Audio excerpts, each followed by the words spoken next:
What's happening, guys? This is Logan from Hear the Spear, presented to you by Nole Game Day. I'm very sad to say we lost our complete FSU versus Georgia Tech podcast from last night when we recorded. We had a full preview along with other things that we were hitting on, including the depth chart, a little bit of basketball stuff, and loads more. But sadly, it was lost in our recording. So what we're going to do now is throw you into the Renegade Roundup, which we held on Tuesday night with loads and loads of Noles from the beat, writers, podcasters, former Noles like Charlie Ward, Brennan Sinon from 247 Sports, Travis Johnson, Freddie Stevenson, and the guys from the Double Fries No Slaw podcast. Loads and loads of guys on there. Aria Masudi, tons of guests, 20 plus guests previewing the Florida State 2020 season. So we're going to throw you into that here in a minute. Before I do that, I want to shout out our 10 Patreon members: Salty C. Fowler, Brian Richards, Larry Woods, Tyler Holder, Jeremy Fertig, David Pierce, Brian Graham, JT Appleton, Kyle L., and John Morris. Really appreciate everybody joining our Patreon and supporting us, and also getting fabulous and great benefits over on our Discord, along with a dad hat, a Nole Game Day dad hat, and some stickers too. So if you want to go over to our Patreon, it is patreon.com/Nole Game Day. Football season is finally here. I hope you guys enjoyed it. It's about 2.5 hours of FSU 2020 preview with tons of guests coming in and out of the whole entire episode. We hope you guys enjoy. We will talk to you guys next week on Hear the Spear. Once again, we apologize for this episode that we lost, but I think you guys will enjoy the Renegade Roundup. See you guys and enjoy the game on Saturday. Hey guys, it's Terrence Mann. You're listening to Hear the Spear, presented by Nole Game Day. Go Noles. Hey, what's up? This is Peter Ward, a.k.a. E-Dub, in the house. So we're listening to Hear the Spear, presented by Nole Game Day. Go live, go Noles. Hi, this is Charlie Ward, and you're listening to Hear the Spear, Go Noles. This is Terrell Buckley. You're listening to Hear the Spear, presented by Nole Game Day. No Bloody. But perhaps better known as the greatest corner to ever step on a football field, Deion Primetime Sanders. Great Deion Sanders, my brother. What's going on, man? I could wake up to that greeting every day, man. That was awesome. Hello, Noles fans. This is former Seminole Derek Brooks, and you're listening to Hear the Spear, presented to you by Nole Game Day. James Wilder Jr. What's going on, James? Thanks for having me on. SSOD, Florida State or Die, and go Noles. William Bar None Floyd. Gentlemen, what's up?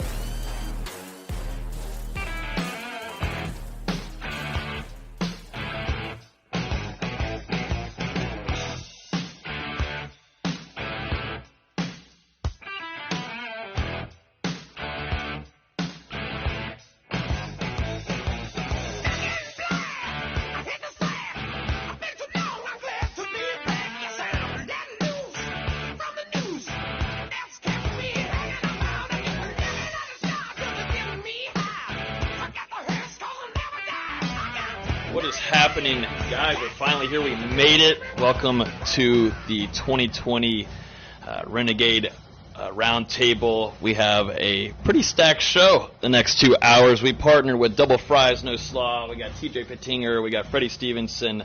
Richie Barnes also in the house. Nate Greer with us for the time. He's actually going to stay here for the full 2 hours. Really excited about this whole show. What's going on, gentlemen? Man, thanks for including us, Logan. I appreciate you. You reached out, about a week and a half ago, and we put this whole thing together. Like I said last night, I think it's bigger than I thought it would be, and so I'm excited to chop it up, man. No pun intended. Glad the season's just 4 days away, and let's go. Hey, man, TJ, you said it. We are 4 days away. I think there were times during this offseason a lot of us thought we might not have a season. Here we are. I think we're definitely kicking off against Georgia Tech.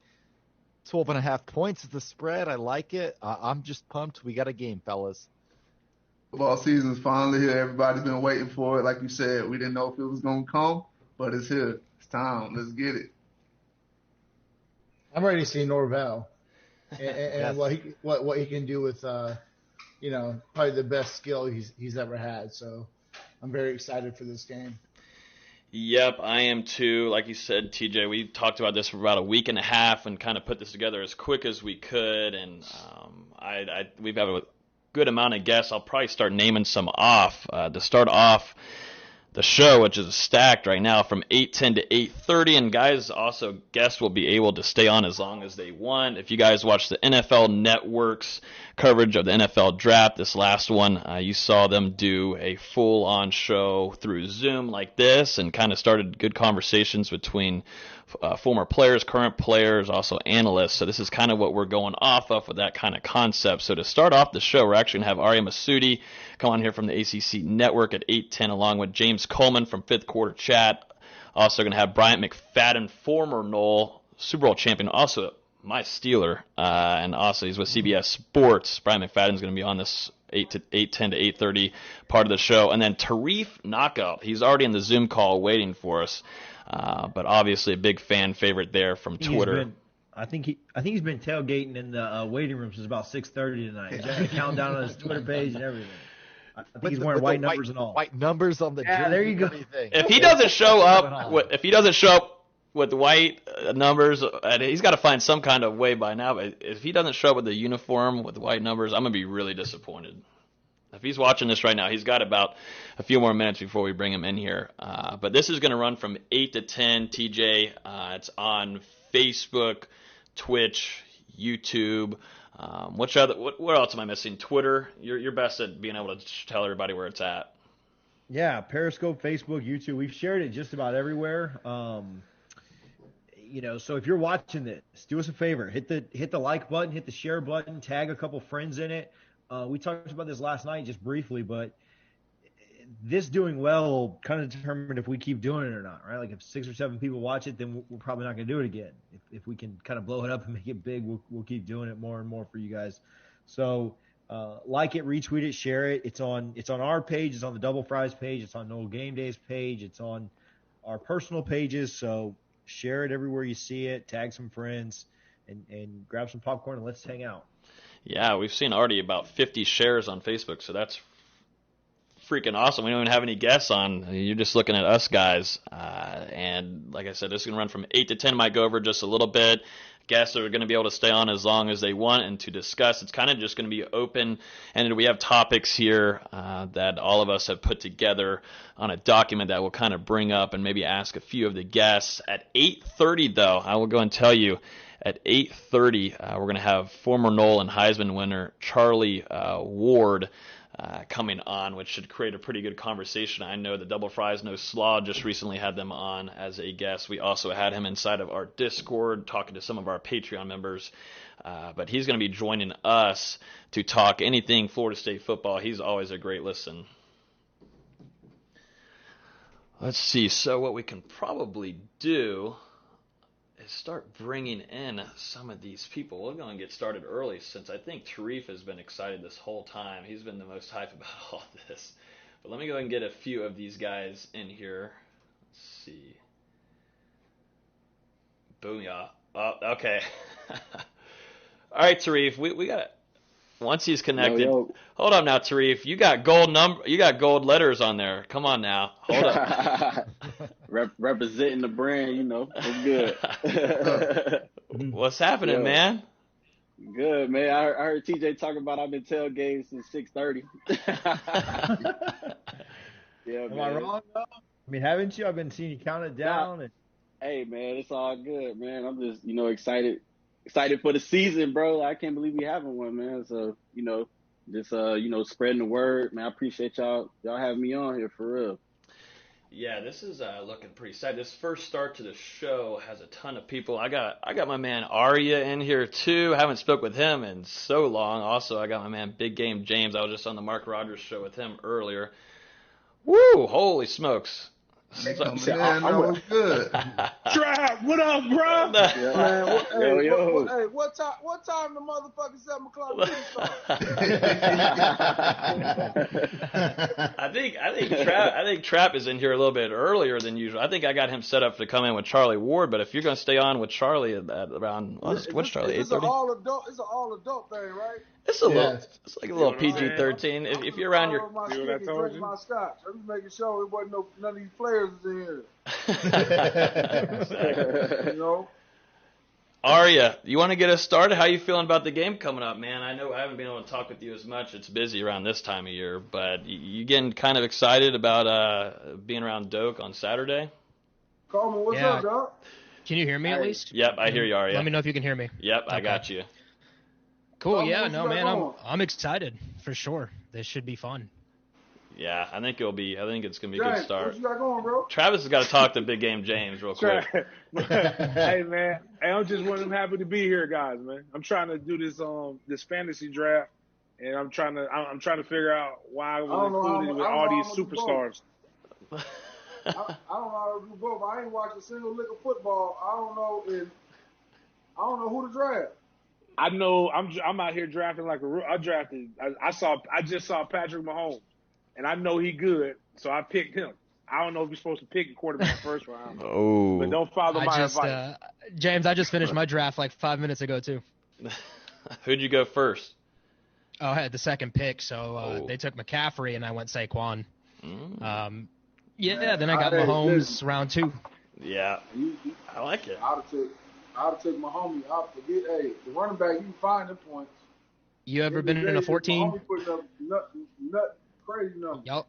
Y'all ever been in a 14-team league? Because that challenges you in the draft. That really challenges you. I'm in a 12 team right now, so like I'm over here like I don't even know some of these names, and I cover the NFL, so I'm like, all right, I hope he good.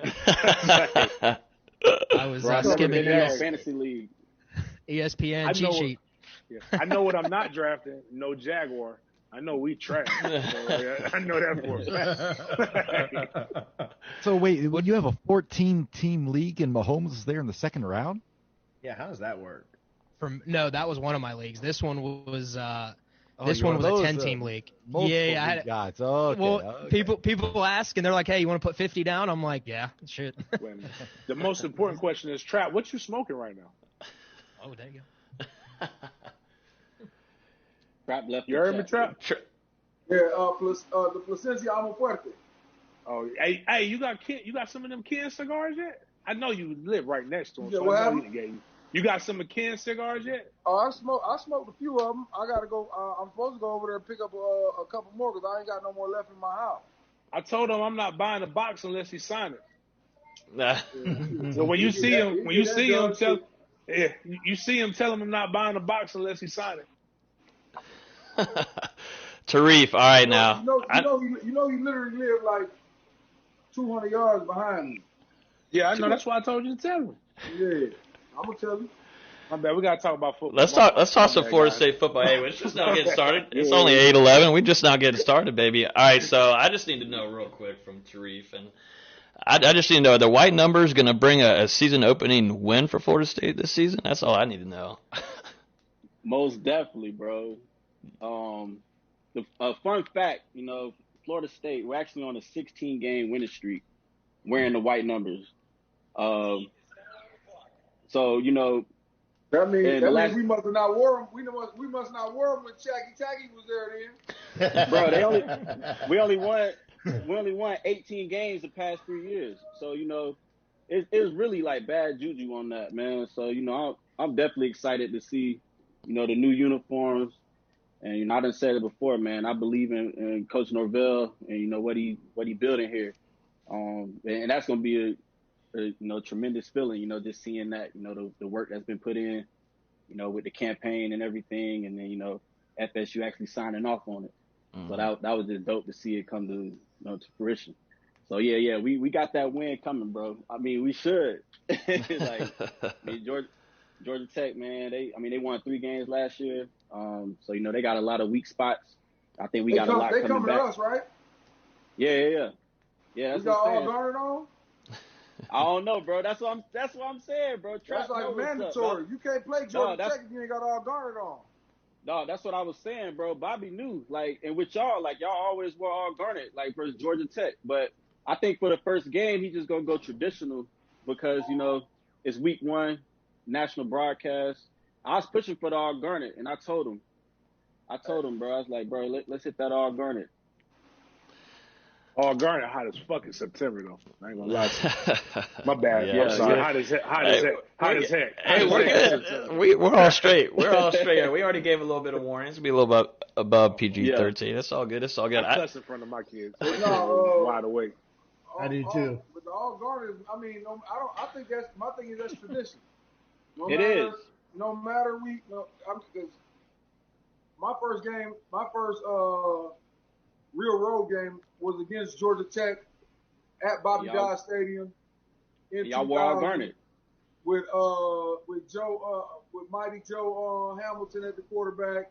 Yeah. You know, it was we were in all Garnet at their place, and we wore all Garnet when they came to our place.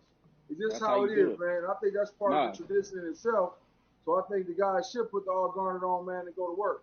Mm-hmm. I 100% agree, bro. Like, I could not agree more with you. But I did my uniform predictions yesterday, and I had us in traditional just because I think that's just going to be a safe pick. You know, it's his first game. But, I mean, shit, Tag went all black for game one. So yeah, you see where that got his ass? all black was pretty fitting for that funeral. Hey, I was there for that shit show. And I was like, at first I was gassed up too, like everybody else. Like, oh man, we in all black. Bro, I pushed that shit for a year. You can look like a killer, but won't bust a grape, and it don't matter. Yeah, bro. Trap actually, lights out. Trap actually called it. He called. I don't know if you remember this. Trap called me on like Thursday. Like, hey, Coleman, I don't know about this, man. It's too much going on, man. You can't have Bobby and Mickey back. You can't retire Dub jersey. You can't wear all black. You can't play primetime and have all that. He's like, if you lose that with all that momentum, you deserve to be fired on that day. Right now. Yeah. They should have fired. If they would have fired him right then, we could have saved him. Hindsight. Filed an annulment like it was a marriage. Like, listen, man, we didn't even have him for a full year, man. This is a mistake. We want to annul this contract. We call that Kim K. That's that Kim K. Was she married for like 30 days? 70 days. That was Chris. Chris Humphries that played for the Nets.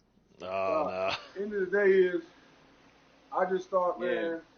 I just thought that is that, and it didn't help also doing a freaking walkthrough at a random ass hotel while you got a hotel full of Virginia Tech people. That also, in my opinion, that was more of a fireable offense than getting your ass whooped by sorry ass Georgia Tech on national TV. But I digress. I don't want to keep talking about the ex-girlfriend. Now we're going. Well, I say we move into the good stuff. Arya, we had you on our podcast, and we talked about Norvell and the situation that he's coming into with no spring and whatnot. But on the positive note, what excites you about actually this game happening at 3:30 this upcoming weekend? What excites you about this staff?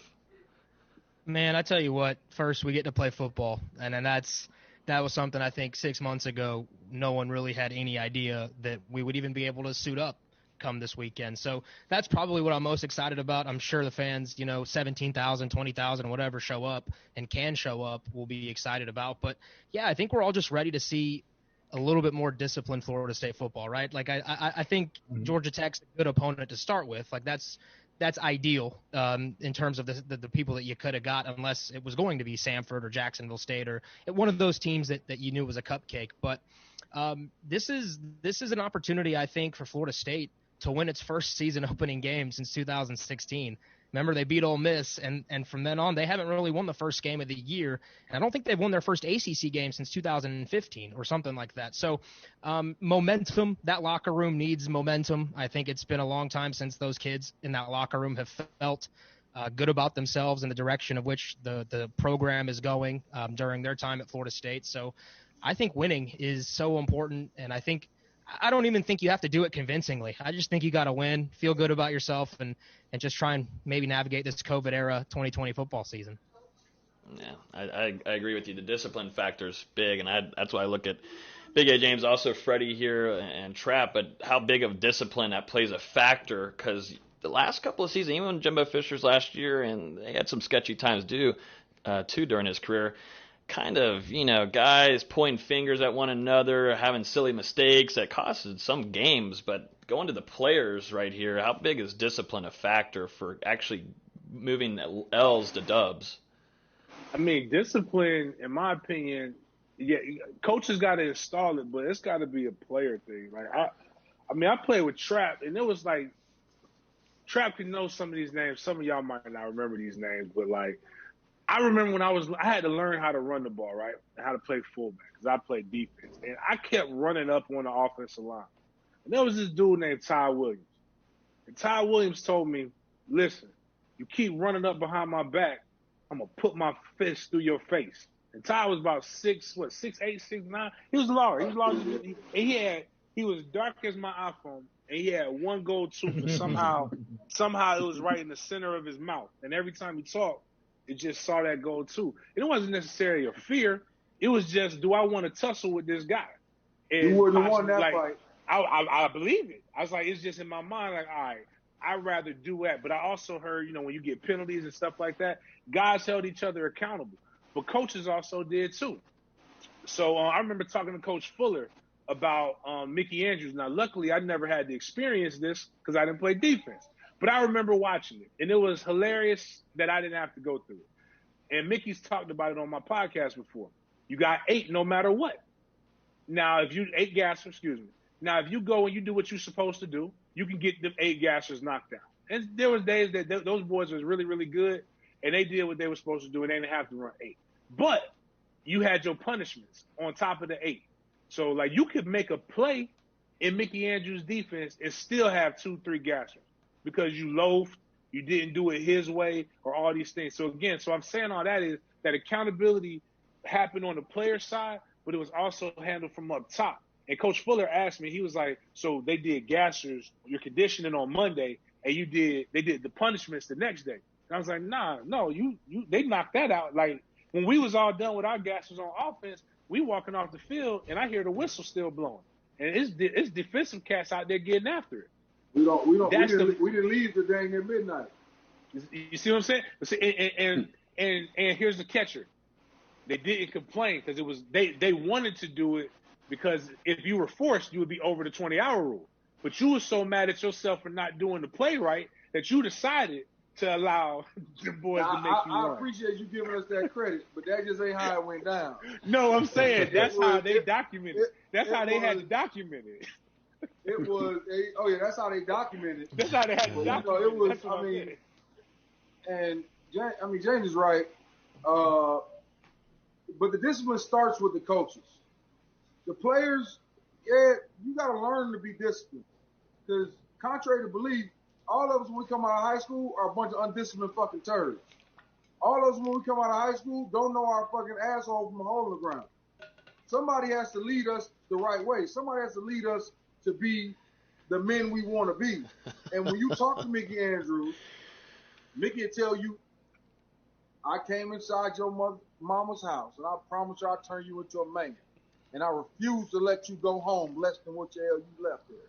And that was the thing is the coaches holding you accountable to say, I'm going to make you better. If whether you go to the NFL or you go into real life, I'm going to make you a better man than the man I met when you were 17 years old. When you leave here, you're going to be accountable. You're going to be respectable. You're going to be every bowl you can be is what you're going to be. And the final thing, you're going to learn to play sideline to sideline, no seatbelt. And that's the biggest thing is that you learn. And if the coaches don't teach it, it becomes a butterfly effect. If you don't get it from the top, you're gonna be mediocre on the bottom. But when you from the day you hit campus, and coaches over there making you bust your ass from the day you get there, he's holding you accountable, and he's making you accountability, availability, and he's making sure you do your job. That right there, it rolls downhill. So the seniors now, when they become seniors, they know how to hold the young guys accountable. They know how to make sure the young guys, this is how we work. The standard is the standard. When you get out here, don't you get the bullshitting, because guess what? any kid, if you tell a kid, man, and all of us, I don't know if everybody a daddy, Freddie, I don't know if you a daddy, you know what I'm saying? Keith, I don't know if you a daddy, you know what I'm saying? Tariq, but when the shit you let your kids do, they'll do anything you let them get away with. They'll burn this motherfucking house down if you let them. You know what I'm saying? They will burn it to the ground. But guess what? At some point, you got to teach them some type of discipline and some type of right from wrong in order to lead them where you want to take them, in order to lead them where you want them to go. And if coach can't give you that leadership, then where you gonna go? You gonna go down because you gonna do all the shit that you think like, damn, I'm getting to do that and coach ain't tripping. I'm getting to do that and coach ain't doing this. You know what? And James, we go back to the Virginia Tech game like we talked about. When I was at Florida State, the kickoff team didn't dance unless they put up a 50 burger and was up by 30. They literally, the offense had to put up 50 points and we were winning by 30 for them to allow the kickoff team to dance. And yet we dancing on the first kickoff. That's when I said, you know what? These dudes ain't ready to win.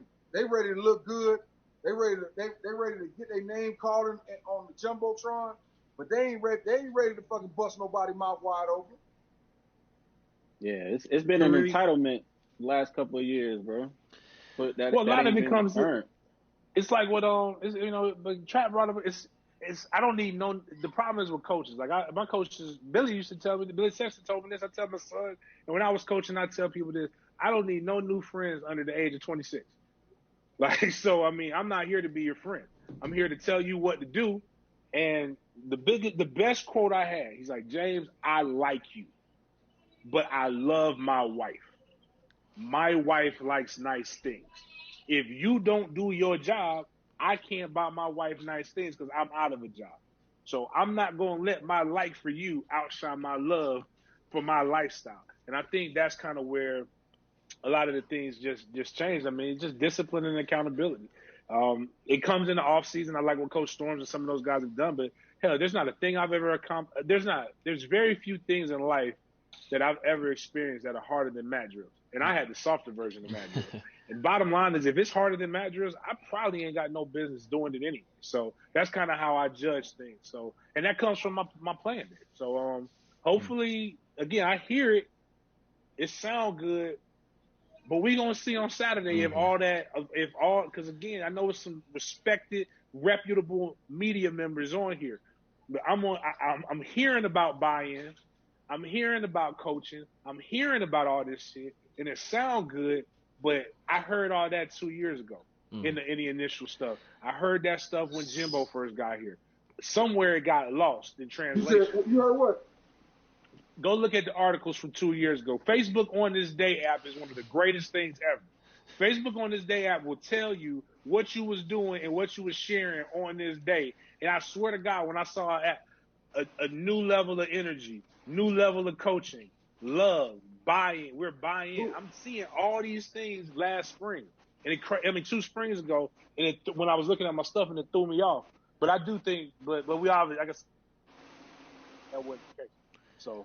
Aria, I just want to see it. Aria, you said that you have a little story here. You just texted me that relates to Travis. Yeah, no, I mean, I think Travis and James were, they're talking about accountability and discipline, and it starts from the top, and it does start with Norvell. And it just reminded me of a story of those seminal legacy videos that have been put out on social media just the last few months.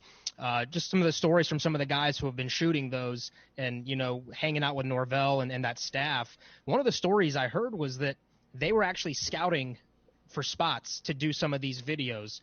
And they looked in I think it was one of the football offices that had plaques and awards that were kind of scattered all over a table.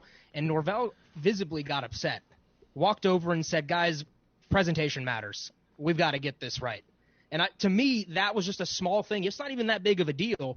But to me, having someone that has that attention to detail, and he's right. Presentation does matter because it has nothing to do with what the plaques look like in the room. It has everything to do with how do you present yourself as not just a person, as a player, as a student athlete, as a program. How do we put ourselves out there? And I think you've seen it this summer.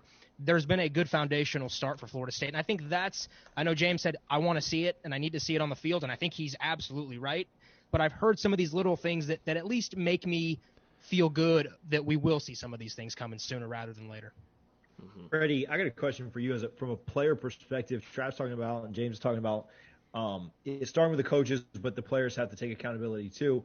But there hasn't really been much of that at Florida State over the last couple of years, right? So who are the players that step up and do that for FSU? I mean, if you're shooting the dark, obviously we'll find out as the season starts, but who are those guys? I mean, is it Terry? Is it the big name? Is it just Wilson and Terry? Or are there quiet leaders? Who are the guys that you're kind of pegging with that? I mean, the ones that have been a part of this journey the past few years, guys that came back for another year that could have ended the draft last year. You've been a part of this process where we've been losing, been the laughing stock for 3 years. It's up to y'all what y'all want to do going forward. We can keep getting laughed at, or we're going to hold them boys accountable when they do this, and we get it fixed. Because last year, the past 2 years, they making mistakes, and they knowing nothing ain't going to happen. So we got to get it nipped in the bud right now. Because Florida State, we ain't finna keep doing this. Nah, I agree. I need to introduce someone that just dropped in at the bottom. I got a Steeler coming in here. I got a 2-time Super Bowl champ and former Nole corner Bryant Mcfadden joined. We've had him on our podcast before. What's up? What's up? What's happening, fellas? What's good? We're pretty much discussing the change and how discipline we may see, and hopefully optimistic change from what we saw in the last staff, and even Jimbo Fisher's last year. You saw a lack of discipline. But just kind of how discipline and organization takes a toll and makes an effect on a team with probably going from L's to actually making some dubs out of them. I mean, discipline is something that you need to have, not just in sports, but in life, if you want to be successful. Going back to grade school, being disciplined, paying attention, understanding what you're supposed to do. When you're a part of a football team, you're a part of a team, and everybody got to do their job. Belichick has made that famous, that cliche, do your job. And I think that's something that we haven't seen as of late, and I'm optimistic that we will see better discipline. The reason why I'm optimistic is because just hearing some of the things that Mike Norvell talks about, he sounds like a ball coach. He sounds like a guy who's been around some real quality coaching. And the first thing I recognized and that stuck out to me about Norvell was his love and enthusiasm for special teams. For me, that's how you determine and see what kind of ball club you got. When they go down and execute on special teams, that's the intangibles. It takes special people to play on special teams. And, for you guys that have put on that helmet, special teams ain't made for everybody, and everybody can't coach special teams. And I think just hearing him talk about special teams and how big that is for the success of the program is something that stood out to me. And then everything else kind of trickled down. So for me, I think we will be disciplined. I clearly hope we will be disciplined. But based on what we saw the last 2 years, I don't think the bar is extremely high as far as discipline. So I think this staff is in a good position because it's not like it's a high bar for them to reach to be able to satisfy us as fans, as spectators, and as part of the program to be like, wow, they're disciplined. So the bar is extremely low. So anything that they do, I think is a positive and it's a plus. I agree. Let me see. So it's 8:30. Like I said, it's all up to you guys. You can stay for however long you want. I'm about to put in a few more other people in here. It's either how long you want to stay, all up to you. This is what the NFL Network did when they did the NFL draft. A lot of the players stayed in here for a little while and whatnot. But let's get them record predictions real quick. Oh yeah, let's get. In case you're and Brian, you can stay forever. I know you just got in here, so you definitely stay if you want. If y'all want to throw in record predictions. Hey. Is Travis? Oh, I thought Travis was stopping me. Who wants to go first? You got it, Tarif? Yeah, I got it. I'm expecting, a better organized, group, overall with coaching, the players, and everything. So, I see us winning 7 games and then, winning 8 in the bowl, if this COVID stuff don't get out of control. But like I said, man, I believe in Coach Norvell and what he's doing, and I believe these guys have bought into what he's going to do, and he's going to show it, week 1. So I got a 7-4, man, 8-4, nice year, and then, everything will get back to normal, hopefully in 2021. Solid. White numbers. Let's go. Optimism. The white numbers is the mic drop for Tariq. White numbers, I'm out. I'm out. I'm good, man. Hey, appreciate you, Tariq, for coming on here, man. We'll have to link up soon. Yeah, no doubt, bro. Thank y'all, man. Appreciate you. I mean, here's the thing. I mean, competent coaching last year would have won us 3 more games, 4 with the bowl game. I mean, when you look at what happened with Virginia, Wake Forest, and even Boise, 1 4-minute offense. Like, so a lot of people know about, they know about 2 minute or 1 minute up tempo, got to score. 4 minutes kill the clock. Like, if we just had 1 drive in all those games, we win those games, and that's the difference between the guy getting fired and the guy staying on. So if we have a guy who's actually, and we have communication on the offensive side of the ball, where Coach Dillingham and Coach Norvell speak the same language, and you have a defensive coordinator who was hired because he fits the style of offensive play that you have, that means that we got better coaching. That's just what I'm looking at. And when I look at the schedule, there's 3 teams on this schedule that have just as good a talent and maybe slightly better athletes than we have. And that's Miami, Notre Dame, and Clemson. North Carolina's moving forward, but they still haven't flipped their entire roster yet. Pitt has a great D-line, but you can't tell me, and one of the best best defensive linemen, in the ACC opted out. But you can't tell me another player on Pitt's roster. Like, so I'm not going to, and the other thing too is I'm glad he said it in his presser today, I believe, but Mike said this on my 36 Degrees podcast in March. He said the standard is the standard. He said the standard is winning championships, and that's the standard that he wants to be held to. Now, I can't go and say we're going to win ACC or play in it. But what I can say is that this is a roster, and this is a schedule that 8 wins should be able to be had. If you can't get 8 wins with this schedule right here, I got news for you. That 21 schedule is brutal. 22 gets worse. 23 gets worse. If you can't get 8 right now and pick up recruiting, we're going to be saying a lot. We're going to be having this same no game day discussion in 4 years, in 4 or 5 years, welcoming. I'm a joke on myself. Welcoming Bob Stoops. Oh no! Don't even do it. You know what? I'm looking at the schedule because I haven't looked at it before right now. I mean, I only see 1 or 2 games that might be in question. Clemson, of course, I don't see us beating Clemson. Virginia, I think they got a solid team. Bronco Mendenhall is coaching his ass off over there in Charlottesville. When you look at the regular schedule, I mean, as far as talent is concerned, my question is just football IQ. It's saying, how bad is the dumbed down offense of the last few years affected some of these guys? You know what I'm saying? How bad is playing in a bunch of different defenses without any rules, without any responsibility? How has it slowed them down over the years? So, I still got big questions. Of course, I would say, we're going to be undefeated. Is that going to happen? No. But I think 7 wins is possible. But I think every game on here, except for Clemson and Virginia Tech, I think is winnable. But it's also the main thing it's going to come down to is the play of our quarterback. If the Slim Reaper, if he's going to play well, or if he's going to be the starter, I think he needs to play. He has to make plays. The offensive line have to be able to protect him. And then on defense, we got to be able to get sacks. If we don't do any of those 3, it's going to be a long year.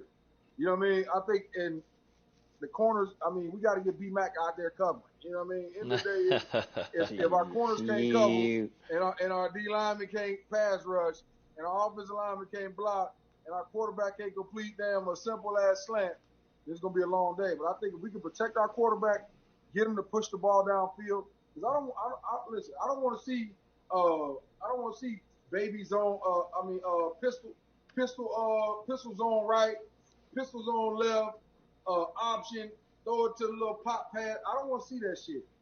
You know what I'm saying? And when I watched Memphis play last year with Norvell them, that's not what I saw. So I'm excited to see what they're doing. But my biggest question is also going to be how much learning has these guys had to do over this time, and can they grasp the offense, and can they grasp the defense? I like it. Aria, hey, you up? Hey, my bad. I'm out, guys. It was good seeing you. I gotta go bathe my kids. Take it. All right, Jane. All right, brother. B-Mac, what you think, dog? I'm looking at this schedule, and if we could get 8 wins, I'm jumping for joy. And the reason why I say that is because I'm gonna be realistic, right? With the abnormal offseason, Norvell and his staff is basically getting ready to play a for real ball game after spring football. Basically, because they didn't have the luxury of having spring football to get familiar with the new personnel, and then vice versa with the kids getting familiar with their coaching method and things like that. So now, granted, the entire college football world is going through the same thing. I'm jumping for joy. But not every team that we're facing against have a whole new staff. Starting with the head coach, to talk about coordinators, new position coaches. So that will take time. And the thing that really worries me about this schedule, we got Georgia Tech. We should be able to beat Georgia Tech just straight off with just talent. Georgia Tech was a bad team last year. Citadel beat Georgia Tech in Atlanta last year. Now, Jeff Collins, I think he's a heck of a coach, but it's going to take some time to rebuild that process. But now we got Miami week 2, like Trap said. Now we really going to see what we have. Because, yeah. Are we going to see what we have, B-Mac? No question. Number one, we're going to see what we got, guys, based on how well we play against Georgia Tech. If we struggle against Georgia Tech, it's going to take some time before we actually see the real Florida State, in my opinion. If we go out and blow Georgia Tech out of the waters, technically we're supposed to do that, right? We're supposed to beat Georgia Tech by double digits easily based on how bad they were last year. But with Miami, the issue with Miami has been the last 3-4 years has been quarterbacks. They probably have the best quarterback since Ken Dorsey. And Ken Dorsey wasn't a hellraiser. He just was a smart quarterback. But athletically speaking, De'Aaron King might be the best quarterback Miami has had in a long time, right? So you got Miami week 2, and then you get Jackson State, I think it is. That should be a wash. So I would really have loved to see Jacksonville State, Georgia Tech, and then Miami. Because I think right now, week 2, we jumping in the fire, and that can either break the mental part of our team or help us. And one thing that I've seen from the last few years, guys, and you can correct me if I'm wrong, we didn't have a mentally tough team. It's not about just changing how these guys play football. Norvell has to change a culture, right? A culture that is mentally tough. They weren't mentally tough over the last few years. So we started off 1-1, and then after Jacksonville State, you got Ian Book, right? Notre Dame, based on the play of Ian Book, I think Ian Book is a great quarterback. He's been around in college football for a long time. They can put up points, and they got a stout defense as well. And then you got North Carolina. I think in the ACC, Sam Howell might be the second best quarterback in the ACC. And that's saying a lot when you look at the quarterbacks that's in the ACC along with Ian Book. So you got North Carolina. Mac Brown's done a phenomenal job recruiting. Then you got Louisville, Tutu Atwell, and those guys. They believe that they can play against anybody in the ACC. So the deciding factor for me, if we start off 2-0, I think we believe we got something in the tank. I think if we start off 1-1, and if that Miami game is not competitive, number one, let's start week 1, like I said. If that Georgia Tech game is a nail biter for us, I'm worried. And I'm not worried that we don't have the right people in place to get the guys to put forth a better effort. I'm just worried about the time. They didn't have enough time. Like I said, they basically had spring football, and now you're getting ready to play week 1 in a for real ball game. That's the fair part about what's going on, but sometimes that takes time to establish the rhythm. And for us, we don't have no kickoff. We don't have any warm-up games.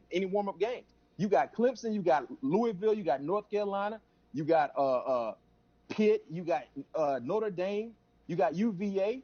And the thing about this schedule, no one is afraid of Florida State anymore. Everybody feel like they can beat Florida State, even the NC States of the world. Georgia Tech gonna feel like they can beat Florida State. And that's the mental hurdle that we got to get over is knowing that everybody feel like they can beat you at any given Saturday. So if we can get 8 wins, I think I would be shocked, me personally. But I think realistically speaking, I see 7-4, and I wouldn't be surprised to see 6-5. And you come back to me after Georgia Tech, I might have a different opinion. But Georgia Tech, we should beat them. But, I mean, it might take some time to really see us clicking like we will click in the near future. Brian, I mean, you talked about this. You talked about that Miami game. I mean, everybody on here is going to predict that we beat Georgia Tech. That Miami game is so crucial, right? Other than Notre Dame and Clemson, there's not another team on the schedule that's got as much talent as Miami does, right? So if we can beat Miami, realistically you could beat anybody, but maybe those big two. Yep. I want to ask this. I want to get Aria's schedule predictions, but ESPN right now has this is a 73% chance to beat Miami, and I feel like that's just incredible. I mean, I know that we all want us to win. I know that we're all slightly homers at times, but is anybody buying that? I don't understand why that's so high. I'm buying that. Is buying I'm buying that. Let's hear it. Okay, so Travis, he's talking about ESPN has FSU at a 73% chance to beat Miami, which is, the win share is pretty high. Hey, listen, Manny Diaz is one of us, but Manny Diaz is an awful coach. No question. So he's a god awful coach. Yeah. So here's why I think that Miami is setting themselves up for failure. Bryant just mentioned that Florida State's got a new coaching staff. Miami's got a new offensive coordinator. Week 3 against a defense that, by all reports, it's been pretty solid in camp. Has taken well to what Coach Fuller's is putting in and what he's installing. The defense has done really well, and they have the pieces there. It's not really been a lack of talent. It's been a lack of coaching on the defense the past few years, and a lot of those guys have responded this year. So you look at Miami, and they get a great transfer in De'Aaron King, but the guy's 5'7", 5'8". I want to see him do it against bigger competition. He's a great athlete. He's a great passer. Miami had the worst offensive line in the country last year. They gave up 51 sacks. And that's saying a lot because we were off. Yeah, and that's worse than Florida State. And like you said, it says a lot. So they replaced 99 starts on defense at linebacker. Their best player on the team opted out. Their best defensive back was considered to be a freshman, Dante Williams. He's out. They have a lot of question marks at receiver. Miami is horribly coached. I'm not a big fan of Diaz. Yeah, he can recruit. I think COVID has really helped that recruiting class. But you look on them on paper, and they don't have a lot of answers to show you that or validate why that preseason hype is warranted. And I don't think that they are nearly as talented as Florida State. They haven't recruited well over the past 4 years as FSU has done. So I think a team that you guys have talked about over the last 45 minutes, a team that's well coached, can beat this Miami team. You look at Louisiana Tech and what they did in the bowl game, shut them out. Well-coached team. A team that can coach and scheme is going to beat the brakes off Miami. So that's why I feel very good about FSU beating Miami this year. Let me I'll take it. Yeah. I hope you're right. Yeah. Fingers crossed. I hope I'm right too. Jason, we all hope you're right. Let me introduce Jason Parker. He just got down here a few minutes ago. He's with me on the Mark Rogers TV show, also NBC6, down in that Miami area. Jason, we've been talking about this on the Mark Rogers show for months and months about Miami, and we always have Miami fans in our YouTube comments just trolling us. But what's your take on this whole Miami game? There's a lot of idiots down here who legitimately think Miami should be playing Clemson for the ACC championship. There's a lot of idiots down here who think this is the best Miami team since that 2001 team. And I've asked them why. They believe De'Aaron King is a Heisman. This is legitimately things I've heard. De'Aaron King is a Heisman Trophy quality quarterback. The offensive line that Nate talked about being atrocious. Oh, well, it was all freshmen last year and blah, blah, blah. Do I think, to answer TJ's question, do I think Florida State should be a 73% chance to beat Miami? No, I think that's a little high. Do I think Florida State should beat Miami? Yeah, absolutely. I think one thing that you got to look at is the schedule. I think we have the benefit of having that Jacksonville State game, which is replacing the Samford game on the schedule, moving to the week between Miami and Notre Dame. I'm still not a fan of it, but I think that could be a benefit because you've got Georgia Tech in the bye week. Miami's got to host UAB, who's a decent group of 5 team. Everyone's sleeping on UAB. I think that's the toughest of Miami's non-conference games they could have had. Then they got to go play a Louisville team who that Miami may beat, but Louisville's going to beat them up. Scott Satterfield's team is going to beat them up. They are going to come back. Somebody's going to be hurt. Somebody's going to be battered coming into that game. we're going to come in fresh. So if you're telling me right now, like Brian said, talk to me after the Georgia Tech game. But if you're saying right now, I think Florida State wins that game by 4 points. I'm going to put it on right now. 21. Yeah, I think we'll know. 20. I'll take 21 too. I need no more stress. Yeah. Hey, even the Jameis year, the second Jameis year was stressful against every year that's stressful. That whole year was stressful. Yeah. Yeah, I'll take the 21. Anytime against Miami, it's a rivalry game. No matter how good you are, B-Mac will tell you, Freddie will tell you, no matter how good you are, how good you think you are, I mean, it's always a good game. I mean, when you look back to 2001. Freddie's freshman year was fun. You look back to 2001 where Florida was just that much better than us. You know what I mean? As far as with what they had on that team, it still was a dogfight. You know what I mean? Like, you look at Miami, every year was a dogfight. Whether we had bad quarterbacks, good quarterbacks, we had bad quarterbacks most times we were school. But regardless, I mean, it was always going to be a dogfight. But my key factor, like B-Mac talked about watching the Georgia Tech game, but my key factor for that Miami game, offensive line versus defensive line. And when you talk about Miami having a group of sophomores, and you talk about what we supposedly have in that defensive line room as 3 top 25 defensive linemen in the country in the same room on the same D lineman, and I still haven't mentioned Kane though. You know what I mean? Like that to me says the D line can literally control that entire game if they come to set new lines of scrimmage. So, you know, I'm gonna bet on Odell because that's my guy. Period. I think a lot of that what ESPN just put out, that's the respect they have for Mike Norvell. I think they really believe, because I remember when we hired Mike Norvell, I was talking with some folks from 24/7, and they just was like, "Wow, that's a great hire. You're gonna see." You know what I mean? And my taste bud was so sour in my mouth from my last head coach. I was like, "Man, I don't have a reason to be happy about anything."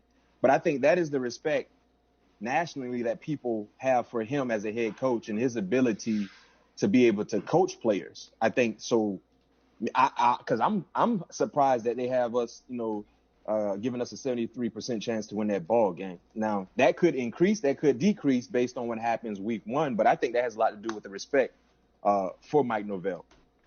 Brian, I think Mike Norvell did a good job, and Logan and I have talked about this on other podcasts we've done. Mike Norvell did a good job in that introductory press conference about keeping expectations at a certain level. I think when Willie Taggart came in after the whole Jimbo Fisher fiasco, we kind of felt like the jilted, we were that hurt boyfriend, girlfriend breaks up with you and whatnot, and you're in that hurt relationship, and you're like, yeah, this one's going to be better, this one's going to be better. And Mike Norvell's like, hey, it's going to take time. Hey, Jason, you told yourself that, Jason? I am the most biased. Travis, I am the most biased Florida State grad you will meet. So yes, I did tell myself that. I thought we'd be playing down here in the Orange Bowl and everything. Yes. I got a bridge in Brooklyn I want to sell you next. If you believe that when they hired him, he was going to be better than Jimbo Fisher. No, not better. But we kind of felt like when the way Jimbo left, we were like, you know what, we don't need you. We got someone better and whatnot. That's the way there was a lot of that feeling. Mike Norvell came in that press conference, and you listened to what he said about how he said, it's going to take time. We're going to build this back up. Exactly. And that's all we want is honesty, is transparency. And I mean, I think that to me is what, and I don't even like to say the last dude's name. We're going to use him like Lord Voldemort. His name can't be said. Tom Riddle cannot be said in this chat room right now. And at the end of the day is his weak championship. Like championships, playoffs, like we just barely made it to the bowl game. Like, be honest with us. Say, man, listen, it's gonna be a work in progress, and we would have accepted that. But one thing is, I like Norvell. I mean, me and B-Mac talk every day, and the thing we talked about from the jump was how he spoke to us as former players, his accountability to tradition, his desire to, one, keep expectations, dialed in, and just saying, you know what, we're going to work. Like, you know what I mean? Like, no excuses. We're going to work, period. I'm not here to make friends. I'm not here to be their fucking homie. You know what I'm saying? I'm here to get these boys to play. I'm here to get them to the next level. That's all I care about. winning and getting these guys out of here so I can get more guys. Yeah, let me lead Ari in here because his Heat are playing right now and he's stressing out. So we gotta get his record prediction in before he starts sweating on live camera. But go ahead, Ari. What do you got? Norvell's first season. Is this the first time you've done your record prediction publicly? I think so. I just don't need the Heat to blow it like they did Game 4. So I need to go ahead and get off. So I do. I need the Heat to blow it. So.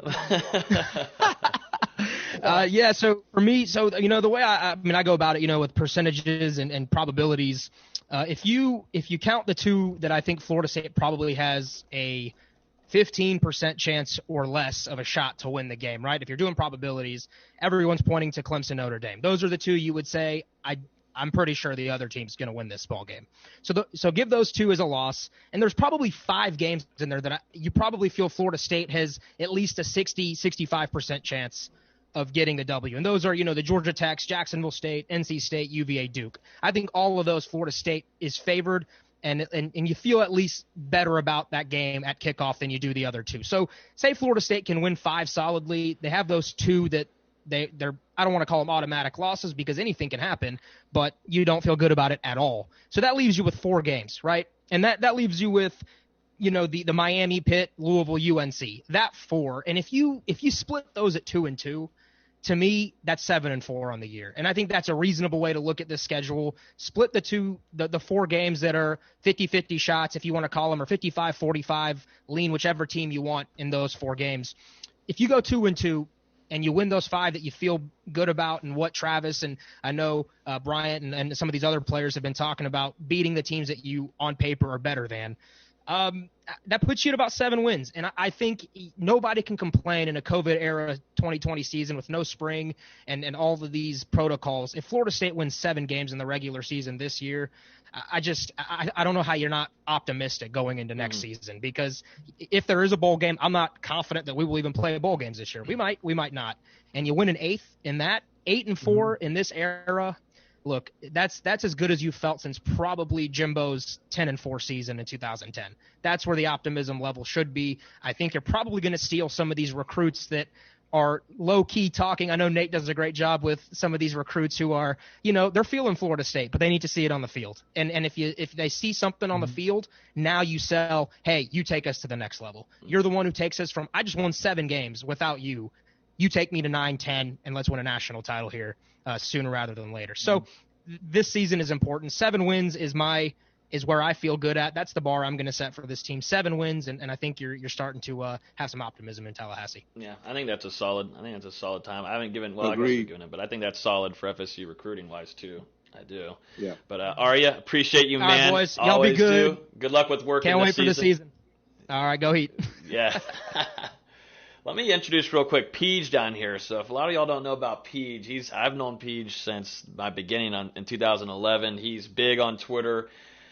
He's a mix of a troll, but he knows his stuff. But he's been around for a while. We've actually had him on our podcast before. But what's up, Pete? What's going on, man? Hey guys, how are you? Appreciate you having me on. What's up? How you doing, man? You love it. I'm in the office right now. I'm literally getting a phone call as we speak. Go ahead. You can mute if you want. All right, here we go. You go ahead. Yeah, I'm good, guys. How are you? Doing great. What's up, Peach? I need to introduce someone real quick. We've been waiting on this one for a little while. He in a little late, but I think a lot of FSU fans will know who this guy is. Yeah, maybe so. Let's see if the audio will go through. There we go. Oh, I think he's still at the office. He is too. What's going on, Charlie? Nothing much. How are you? Doing great. Having a great evening. Welcome in to all the viewers and even listeners too. National champion, Heisman winning quarterback, Florida State. Excited to have you on, Charlie. I swear you've been on every show, I think, daily here in Tallahassee. I swear. I have. You've been busy. You've been all over the place, giving record predictions, talking Norvell. But I want to start off real quick, and we can all discuss this because we haven't really been able to talk about it. But James Blackman obviously named the starter here in Tallahassee. Mike Norvell believes in him, and the quarterback depth is another conversation. But I'll start off with you, Charlie. Give me your thoughts on James Blackman. We talked about him on our podcast, and we're predicting him to be the starter now that it's official. What are your thoughts on Blackman, and will he take this jump and to being a really solid quarterback and lead FSU to some wins this season? Well, I appreciate you having me on. Sorry I came on late. Was coaching up basketball team, but James, I think this is probably his first year where he's had probably the most stability. And I know the team, with all the 2020 craziness we've been going through with the missed spring and Zoom calls and all the different things we've had to go through, this is probably his most stable spring. Stable season, because there's positivity around the program this year. The first year he got thrown into the fire after Francois got hurt. And so I think he's excited about the challenge that's before him. And he's proven to Coach Norvell, of course, he's proven to all of us before, his leadership ability. His teammates love him. And if you're going to have a quarterback, you definitely want the team to rally around that guy. And I think James is that type of player. Hopefully this year we'll be able to give him a little bit more pass protection. And I know they'll scheme up to where he take a little pressure off of him. He's going to have to make some throws and make plays, accordingly. But I just think overall, this is probably the first year that he feels comfortable with all the different things going on. I know he'll probably say differently early on, but it's just a lot for him. This is like his fourth coordinator in like 4 years, so it's crazy. It's crazy time for him, and but I think if anyone can do it, I think he's the guy. Peach, Jason, anybody you want to give your kind of takes on Blackman and heading forward, even to this quarterback depth too, with Purdy now undergoing his second surgery on his shoulder? Yeah, I feel like this is going to be his year. This is the make or break. We've talked about this before. He needs to come out in that Georgia Tech game and just ball out. This is where he needs to show, because we all saw what happened last season, the Boise State game, the letdown there, the letdown again in the second half against Louisiana Monroe, the Virginia game. He needs that game, especially now with Miami coming up 2 weeks later. He needs that game to just show up and just completely, and I'm talking about balls to the wall, wild out. I mean, I'm biased. I want 400 yards and 18 touchdowns, but I'd realistically take 300 yards and about 3 or 4 touchdowns at this point. But I do actually have a question for Charlie, though. As far as James Blackman, you talk about the 4 different coordinators in 4 years. Talk about this situation right now, Kenny Dillingham. How do you think that this will benefit him going back to more of the offense that you kind of saw under Jimbo Fisher than what he dealt with under Willie Taggart? I think the schemes are the same. The scheme that he ran last year had some tight ends in the backfield, some power when it came to the running game, some run pass options, some RPOs, all those things I think they had, and I think the same things that they're doing this year. I don't think that's any different, but I do know that they've kind of, I don't want to say simplified, but I know last year he had a lot of choice routes, and he wasn't on the same page a lot of times with the receiver. Most of the receivers are on the same page. It was just, Tamaron he was struggling with a little bit at times. But they had choices, with the routes. And sometimes when you're not on the same page, you end up with mistakes. But I do believe this year, from what I've heard, he's had a good preseason. And, I think he's ready. I actually saw a picture where he didn't have a knee brace on in practice. So hopefully, he can get rid of that knee brace that he's been wearing for quite some time to be able to give him some more mobility. I understand why he was wearing it, but I do believe this year, hopefully, I think this will be his year to where he can come out and perform at a high level. But even if he doesn't, his main goal is to manage the offense to where they can be productive. I can just look back over my time when I was my first year playing. This is not his first year, but my first year playing, I put our defense in a difficult situations a lot, by throwing interceptions. Wasn't worse than Chris Rich. Well, I definitely put our defense in a difficult situation, and they bailed me out. They gave me opportunity. Had a very good defense, and our defense this year, from what I've heard, is very similar. We're very good, have a lot of talent, front end, front seven, and the back. And so if we can just manage the game to where we can put some points on the board, the defense can play to their strengths and do those types of things, I think we can, we'll definitely be a much better football team this year than the years that we've seen in the past 3 or 4 years. Hey, Charlie, real quick, man, because I know nobody else is going to ask this question, but I'm glad I got you on here.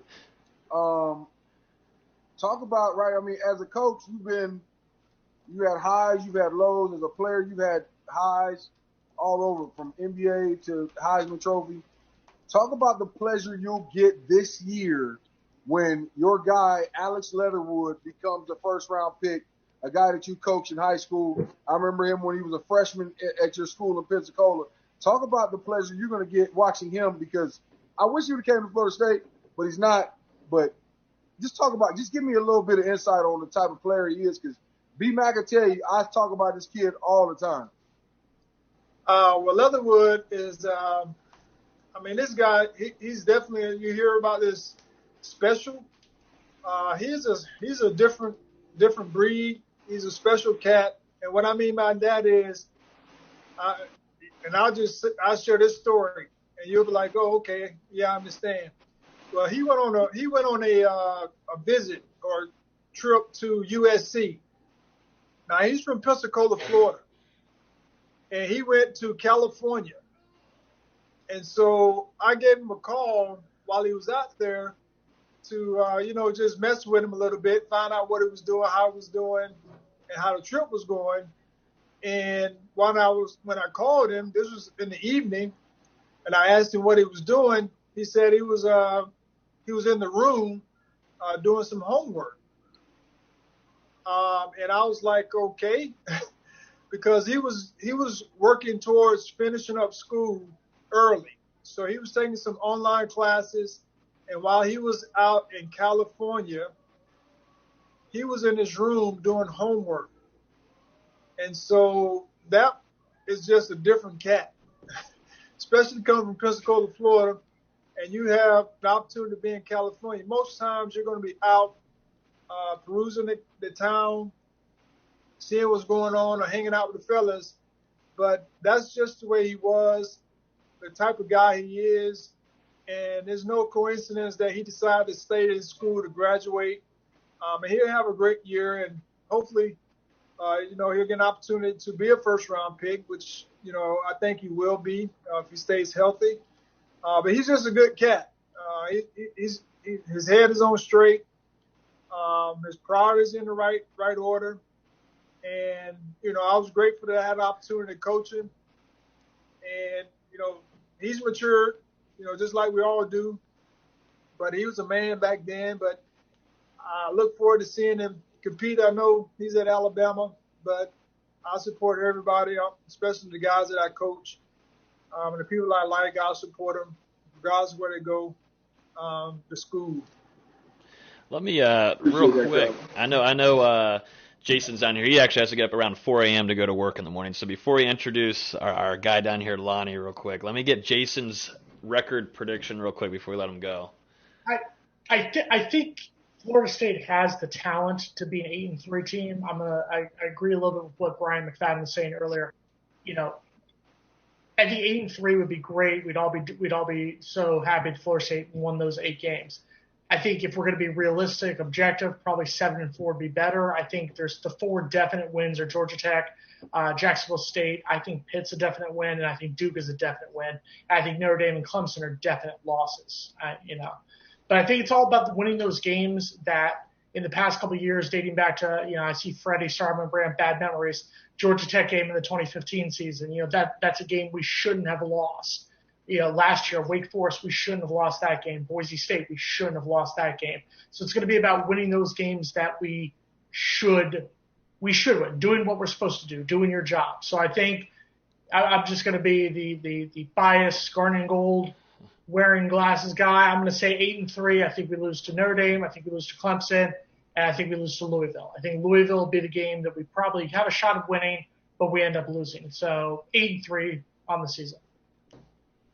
Awesome. Sweet deal. TJ, do you want to lead us in? Jason, appreciate you, man. I'll see you on Tuesday night. We're going to recap the Georgia Tech game, and then we'll head into a bye week on Mark Rodgers' show. So appreciate you always, man. Take it easy. I'm a big fan when we get this back up to 2 fullbacks as opposed to just having one on. So Freddie's been on with us the whole time, and here comes Lonnie Pryor from Okeechobee, Florida. How's it going, man? We heard you laughing all the way up here. Can y'all hear me? Yeah. Oh, let's go. Lonnie, what are you looking forward to this year, bro? I had dinner with my boss, so I'm literally in my car. And I feel bad because I don't have any FSU stuff on, but my boss is in Jacksonville. We got to go to Palaca tomorrow. So anyways, but hey, I'm here in my car. Hopefully y'all can see me in here, but I'm here. Hey, thanks for coming. I think Nate. I'm Lonnie. There you are. Say that again. I think you disrupted. Say it again, Nate. I said thanks for coming on, Lonnie. We appreciate it. It's been a while. I'm sorry It's been a while. late. I've just been. Hey, it's all right, man. Work is starting to come back. I've been off for so long, so now I'm back into working. So everything's good though. Can't complain. Yeah. I wanted to ask, the former players. We were talking about Blackman in the back and forth that's been kind of, with Hornibrook last year, and then the debate with Francois and should DeAndre be the quarterback? No, should be Blackman. How much does that back and forth kind of have an impact on the team and what you're trying to do on offense? Well, I'm a big fan of Blackman. He's from my area, so I'm from Okeechobee. He's from the Muck, so he's about 40 minutes from me. So I've always been a fan of Blackman. But I think that whole switching back and forth, it's just kind of hard to, like, if you look at any, national championship team or any team that's great, it starts with the quarterback. So, if you look at the Patriots or whatever the case may be, is like, you don't have switching quarterbacks. You have your quarterback's your leader. So, I think that's the last year with the Hornibrook switching, which is, I understand what they're kind of doing, but I think you need that one guy that when something's bad or if you're going through something, you need that one guy to pull you through. And, I think Blackman, this is his year. I'm excited for him. I've always been a fan of him. So I think hopefully in this system, with everything going, I think this could be his year. He has the longest time there. And I think he needs this year. So I'm excited for him this year. I think he needs this for what's coming in the future. And how Norvell's recruited the position in 2020 and moving forward in 2021, and the guys that he has coming in. I think if Blackman wants to secure his position with this program moving forward, he needs to play this year, with his hair on fire a little bit. And I think he can. You just got to look. If you look, he's been through, 2 different coaches, and like I said, I hope this is his year. Like I said, I've always been a fan of him. So hopefully, I think, hopefully he can do it. So if I had to bet or if I had to pick one quarterback in, I'm starting Blackman. If I was a coach, that's the guy I'm going with. So hopefully he can lead this team to, bring Florida State back where it's been, because it's been tough to watch these past years. So hopefully he can get us back, or at least in the starting direction, to back where, Florida State, where Florida State should be and where it's always been. You know what I mean? I want to introduce real quick Steve Pointer. He joined us here at the bottom. We've had so many people coming in and out, but that's just the whole way of a round table. That's the best part about it, the good conversations. But welcome, Steve. He's from Unconquered Talk. That's Nate's man over there. You guys should go listen to that podcast when you get a chance. But what's going on, Steve? How you feeling? Are you excited about the game coming up? What's the vibes feeling for you right now? Yeah, I'm very excited. A couple weeks ago, I wasn't expecting us to actually even play a game. So now that we're a couple of days out and it looks like we're actually going to play, I'm very excited. And, I'm excited that we actually have an opponent that we should beat. And, for the first time in 4 years, have a win to start off against a Power 5 opponent. We haven't, I think 2016 was the last time we beat our first Power 5 opponent. So to actually be able to start out 1-0 against a Power 5 or 1-0 period is a blessing. So I'm very excited for that. Absolutely. Thank you guys for having me on. Most certainly. We're in about 9:13 right now, so we've got about 45 minutes or maybe more than that. If you're on Facebook or Twitter, feel free to retweet and share and get all your friends and family in here. We got still a good load of guests still coming in here, I think, and now that's about to join us is Brennan Sinon from 247 Sports. Also, Everett Dawkins, one of my favorites, actually coming in here. So we got Charlie Ward, Lonnie Pryor, Peach in here, so we got to get his record prediction coming up next. And that might be a good thing to lead into. Peach, you're a big troll for the Miami fans and the Florida fans. You take care of that on Twitter for everybody. You take care of that so then we can just analyze and talk and write articles and podcasts. You take care of the Miami fans and UF fans. But I want to know your record prediction heading into this season under Norvell. 2019, my record prediction was 12-0. That's nothing shocking. God almighty. 15-0. 2018, my record prediction was 15-0. Okay. And every year back, that's my prediction. We're going to go undefeated. Why not? We're Florida State. Yeah. However, I've also been to the last 3 home openers, Alabama and Atlanta, Virginia Tech and Tallahassee, and then Boise State and Tallahassee. I've been to the last 3. Mm-hmm. I am not going to be at the home opener this year, so I think we're going to win. I'm happy to make that sacrifice. But if I was a betting man, my record prediction would probably fall in between 7-4 and 8-3, 7.5. I'd probably take the over just because I'm a little bit biased. But I'm not a betting man, so I'm going to say 11-0. I love it. Starting with Georgia Tech. No surprise there from Peach. Ever. I love it. Freddie, we've had you on a little bit. What we talked about on the podcast on our show, Double Fries No Salt. What have you changed your prediction? Are you still feeling good about what you had? What are you thinking? Yeah, before the season I said 8-3. I'm sticking with that, but like B-Mac was saying earlier, the Miami game is going to dictate a lot because we haven't had a team in the past few years that believed in their coach and felt like they can go out and win games. So this Miami game, if they win that game, they're going into the rest of the year with confidence. But also, if they lose it on the flip side, this is now a team that's thinking back to the past few years, taking those L's, and now they're questioning everything. So that's going to dictate a lot. If they win that game, I'm 8-3. But if they lose it, we can be looking at 7-4, 6-5. Mm-hmm. Nate, I know you have us winning the Miami game, and that's kind of the one game that I know a lot of people talk about as like Clemson, Notre Dame, we know what we're getting there. The rest of the games we feel good about. So if you've got us winning Miami, what's the next game outside of Clemson, Notre Dame that you feel like is a potential trap for Florida State, is a game that could come up and surprise FSU? Like, what's the next game outside of those big 2 that you're most worried about? North Carolina for me, mainly because of that offense. I'm a big Sam Howell fan.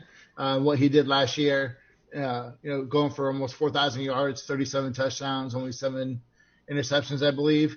They return a lot of firepower on that offense. 2,000-yard receivers, 2 1,000-yard rusher, and one guy that was over 900. So. They played a lot of close games. They played 9 games that were one-score games. So they only won 3 of those, and some of that's luck. I just think that Mike Brown's recruited well. His 2021 class is definitely one of the best in the country, especially on defense. I think that's going to be more of a high-scoring game. For me, I look at Carolina. I look at Pitt mainly because of that defense. I think is going to be a really tough game for Florida State. Narduzzi has that program. Yeah, they were horrible on offense last year, but their defense was number one in the country in sacks. They have an NFL defensive line. They have two very good safeties on the back end. So I think that's going to be a tough game too for me. I know Steve and I kind of feel the same thoughts. Absolutely. Before we move on, I want to introduce, we got two more, and Brennan Sinon from 24 Noles 247 Sports grinds his ass off over there. I've actually never been able to meet him, so glad that we're going to do it through Zoom. But welcome in. Brennan, what's going on, man? Thanks for having me. This is an honor. I appreciate you guys inviting me in after Josh Newberg and Chris Nee and even Zach Blostein all line. Happy to be fourth in line for you guys. Hey, perfect. We tried to get Will Pong too, so you were actually fifth. Right? Yeah, you're fifth. That makes sense. That's all TJ. That wasn't me. That's all TJ. That's not me, I promise. And then one of my favorite former Noles when I was little, I always waited outside of the statue for Everett Dawkins, so it's a privilege to have him on here. Everett Dawkins, one of the nastiest, I love the defensive lineman for Florida State coming in here. What's going on, man? What's going on, E-Doc? Ain't much, man. Just taking it easy, fellas. Glad to be a part of this podcast, man. Around some Noles, Lonnie's smiling up here. Hey, boy, Lonnie got something funny to say, bro. Don't listen to Lonnie, bro. I already know he got something funny to say. Don't pay him no attention. Hey, bro, I was going to fire you up. You look good. I can be Look at my man. Hey, bro. It's still quarantine out here, bro, so the barbershop's closed down, man. Hey, got to do what I got to do. I'll fire my guy out to you. Yeah. Nah, I don't want your guy. I don't want your guy, bro. I've seen your hairline a couple times. My guy's nice, though. You got your hat on, too. I want to lead us into, we've talked a little bit of offense. We talked about quarterback for a good while now, but let's talk about this defense because the talent on paper is absolutely ridiculous. And different position groups, obviously linebackers still a work in progress, but you're supposed to feel hopeful under Chris Marv, and you're seeing some development from Coach Storms bringing these linebackers actually looking like linebackers, not DBs. But Charlie, if you want to start us off on discussing about this defense, and everybody can give their takes, what do you feel about the defense as a whole? Adam Fuller comes in from Memphis. Things were working up there. What do you feel like right now heading into the season? Well, just like any championship quality team, it starts with the defense. And I think that gives us a great chance to win every game. Regardless of who you're playing, if you have a top-ranked defense as far as talent is concerned, and I know schematically they're a big sound. And from what I've heard in practice and just talking to some of the coaches, I do believe that they'll give us a chance to win every game. And so that was the reason why I shared, offensively, if we can just put some things together to put some points on the board, manage the game well, and then our defense will be able to, take over the game. And so I hope they don't let me down the first game. But I do believe we have a lot of talent. We talk about we know the front four, pretty good group there. But I think the surprise is going to be the linebackers.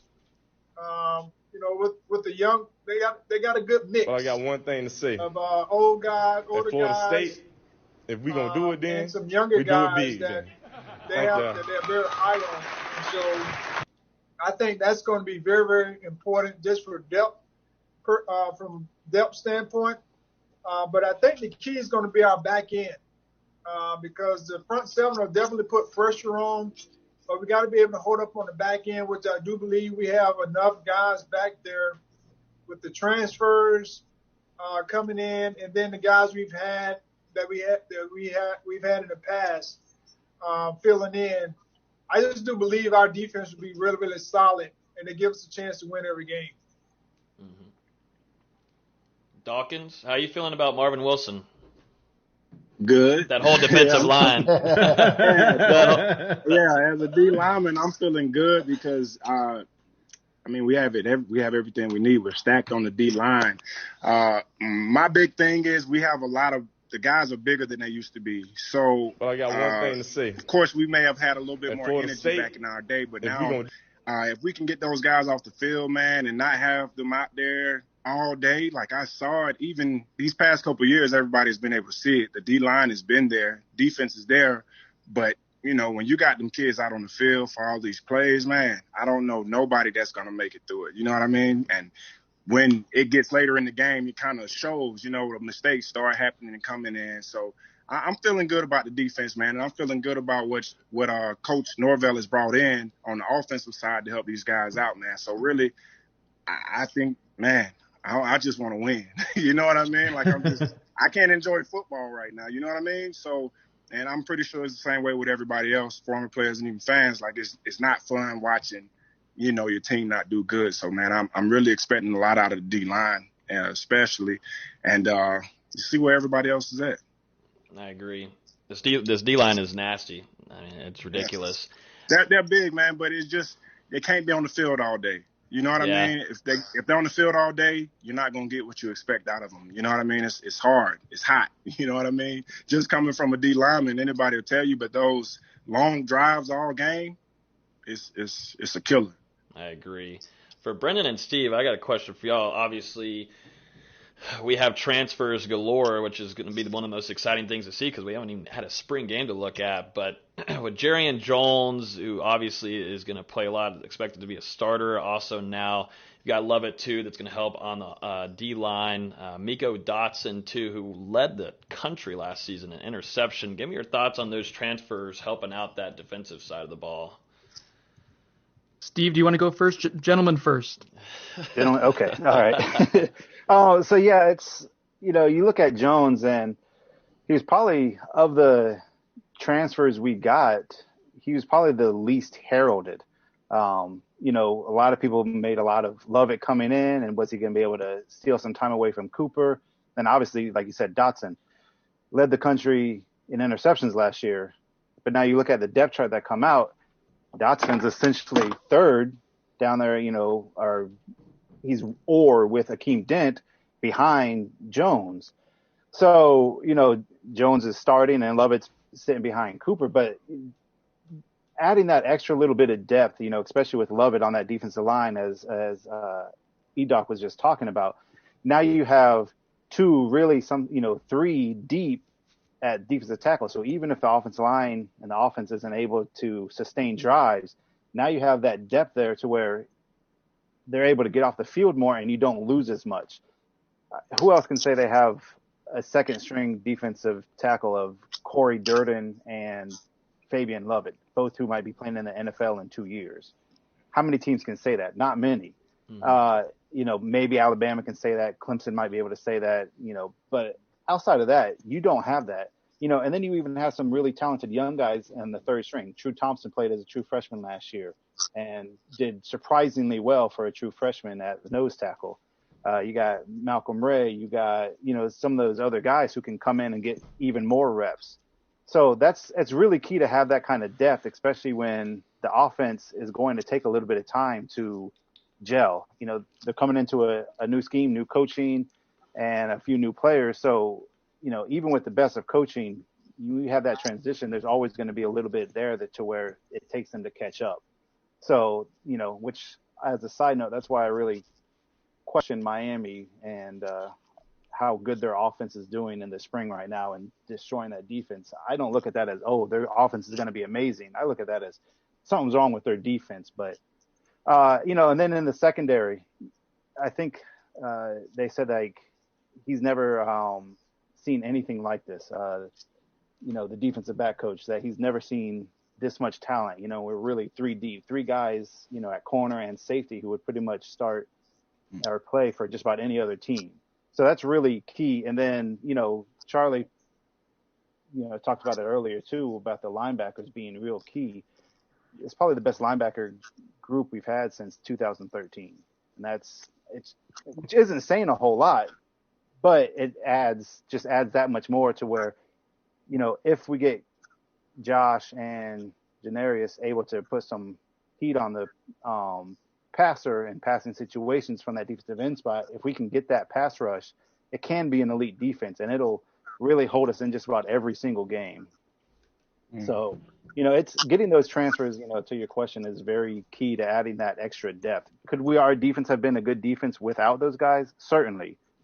But adding that extra depth and that extra talent is just huge. It's huge. Right. So, yeah. I agree with that because we rotated a lot when I played. So, yeah, you might get one series and it's off the field. As a player, you hate it.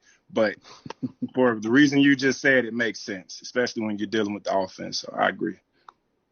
And to Steve's point, if you look at the depth at defensive tackle and what Fabian Lovett brings you, like just as an instant impact guy, so he's number 2 on the depth chart. How many teams in college football would kill for Corey Durden and Fabian Lovett to be their starting defensive tackles? And that's FSU's backups. I mean, it's a good problem to have. And regarding the transfers that FSU brought in on defense, so I like that. I think they hit on every single one of those guys. They're all going to contribute in some capacity or another. They all elevate the floor in their respective position groups. So Jerry and Jones likely going to start, and Miko Dotson probably going to be the starting nickelback when you go to five defensive backs. And then obviously Fabian Lovett seems to be the truth as well. Like he's going to be a building block for this defense for the next couple of years after Marvin Wilson leaves. So that also alleviates some pressure on Odell Hagens and what he's doing with that the defensive tackle room and not having to put so much emphasis on getting a blue chip defensive tackle in this year's recruiting class. It kind of gives you a little bit of wiggle room there. So, and even Dante Williams from Baylor too. He's another guy that people don't talk about a lot. He's an FSU legacy. I think he helps out with the depth at defensive end as well. So all those guys are going to contribute and really bolster the entire every single position group. Like you're getting someone to kind of help out with the depth a little bit. I think that's valuable and that's important. And those guys all bring competitiveness too to the defense. So good job by Mike Norvell in the first use of bringing in grad transfers. So it was nicely done. Charlie, Lonnie, we've had you guys on a little while. You're welcome to hang out as long as you want, but if you need to get going, I mean, you certainly can any time. But why don't you guys both give us a record prediction before then? I'll go first since my boss is here. Uh-oh.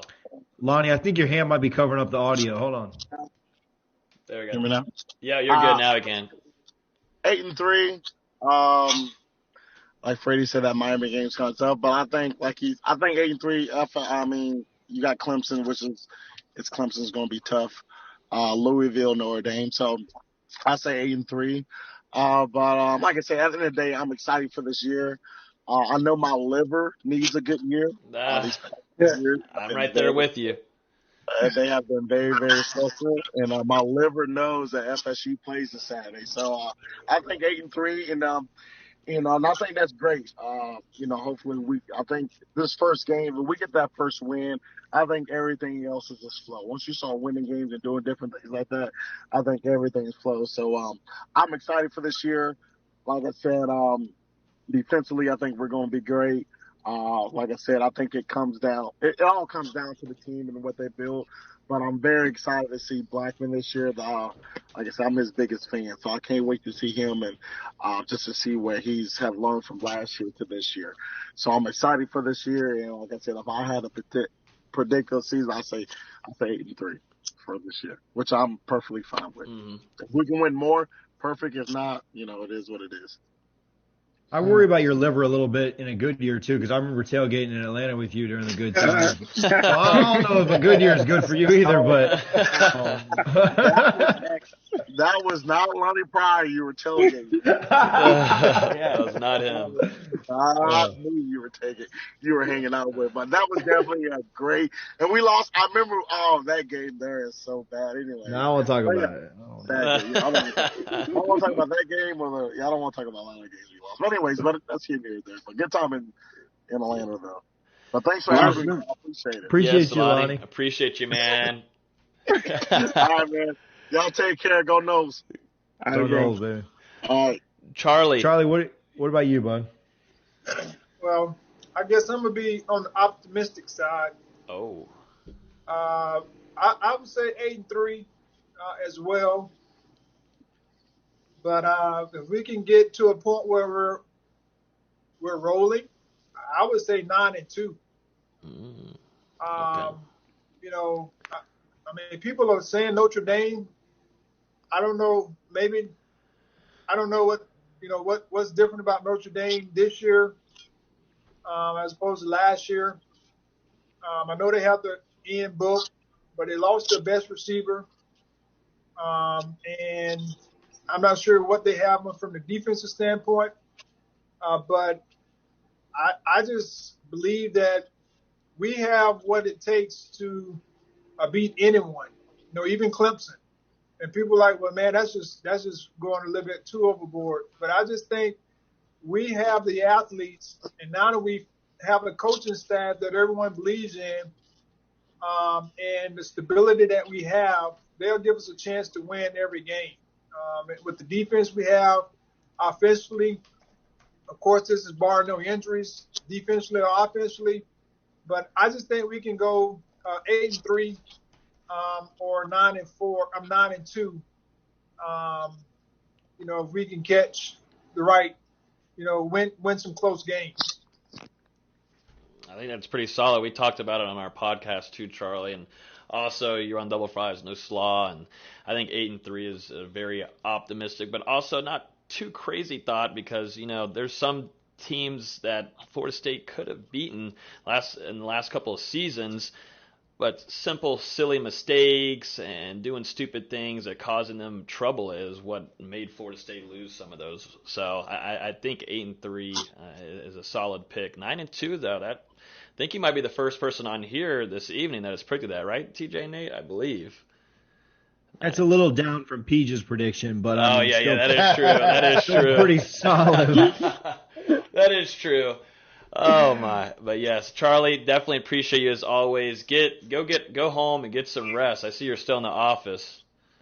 Yeah, I didn't make it home yet. Yeah, tell the family we said hey, and as always, really appreciate you coming on here, and hope the family stays safe too. All right, my pleasure. Go Noles. Yes, Go Noles. Go Noles. Let's see. I haven't been able to introduce CJ Wilson down here. This is one of Nate's guys, the Steve's guy from Unconquered Talk. I've actually never even been able to meet him through any kind of conversations just through Twitter. We've known each other for a while. What's going on, CJ? What's going on, man? Uh-oh. Oh, guys, how you doing? Doing great. We just can you hear me? Yep, I can hear you now. Can you hear us? Yeah, pretty good. Beautiful. Yeah, we just got done. Got Charlie's record prediction. We were talking defense earlier, and I think, well, now we have another one. Let's introduce this one too. I don't know if anybody knows this guy, though. I've actually never been able to meet him verbally either, but Trey Rowland, formerly the Rollcast. What's going on, man? Hello, Grob. How you doing, bro? How's it hanging? I'm just out here in a frat house. I'm just in my frat house. I can tell there's literally no decorations anywhere. It looks like a prison cell. A very tasteful prison cell. Trey, I have my decorations. Don't worry about it.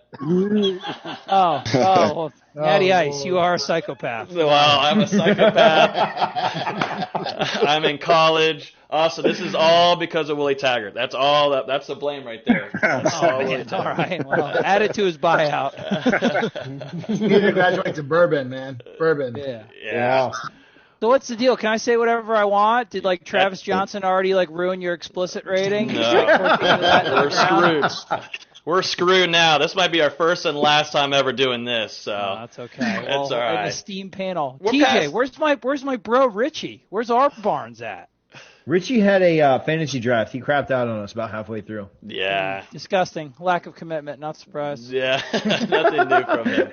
Nothing new. So I want to lead us into a conversation. We just got done talking a little bit of defense, but let's jump in. Let's give our predictions who will be the breakout player for FSU this upcoming season. It could be offense, defense, but see if you can just pick one. You can pick one on offense and defense too, but who's going to be a breakout player for FSU under Mike Norvell? I think that's a no-brainer. Who do you have? Go ahead, CJ. Go ahead. Yeah, I think that's a no-brainer. I mean, it has to be Travis J, right? Okay. Taking that one off the board. I believe how deep your voice is. That is a sultry voice you have. You say whatever you want. I agree. Hey Trey, I'm equally impressed with your mustache, man. That's a real strong stash you got going on, man. It's kind of intimidating. A lot of bargaining with the misses, but I won this battle. Who you got, Dawkins? Who you got? Can a breakout player be someone that's already been playing? Yep. Well, honestly, I'm not gonna lie to you. As long as the O-line plays like it's supposed to be, I don't see why Blackman can't be like amazing. I like it. Okay, solid pick there. Why you think he under Dillingham and Norvell is going to actually make a move?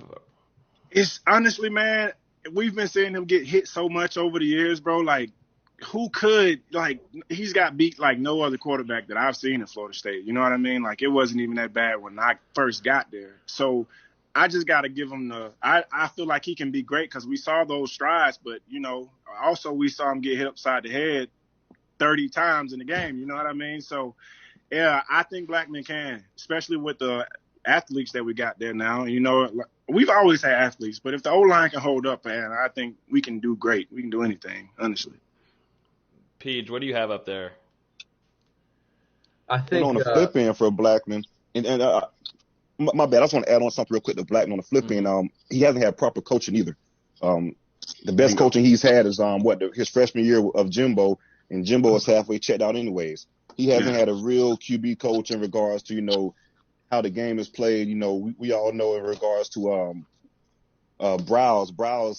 His playbook was his playbook. His coaching wasn't a strong suit. He just really, you know, didn't really go with the flow of the game. He just called plays how he seen fit in regards to the playbook, and that shows. You know, we play Boise State, Louisiana Monroe. We get out to these big leads, and the offense just goes into these massive funks. So I believe Blackman having an actual quarterback coach and a coach who could coach him through progressions and things of that nature, who's as detailed as Jimbo, that's going to help him a long way also. Agree. Peach, what you got? My top two answers were obvious to me: Travis Jay and James Blackman. But I'll change it up a little bit. I'm not gonna say breakout first round pick type of breakout year, but I think at the end of the year we look at it and we say Darius Washington helped this offense. Darius Washington was a big part of our success. You know, if we have success. Yeah.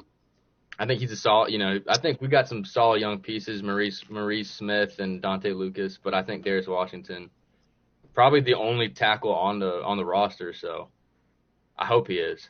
I hope so. Steve and Brennan, who do you guys have as a breakout player? Also Trey, and then I'll get to Mark here in a little bit and introduce him. Hey, can I just say I'm a little intimidated of CJ's voice as well. It's very manly compared to mine.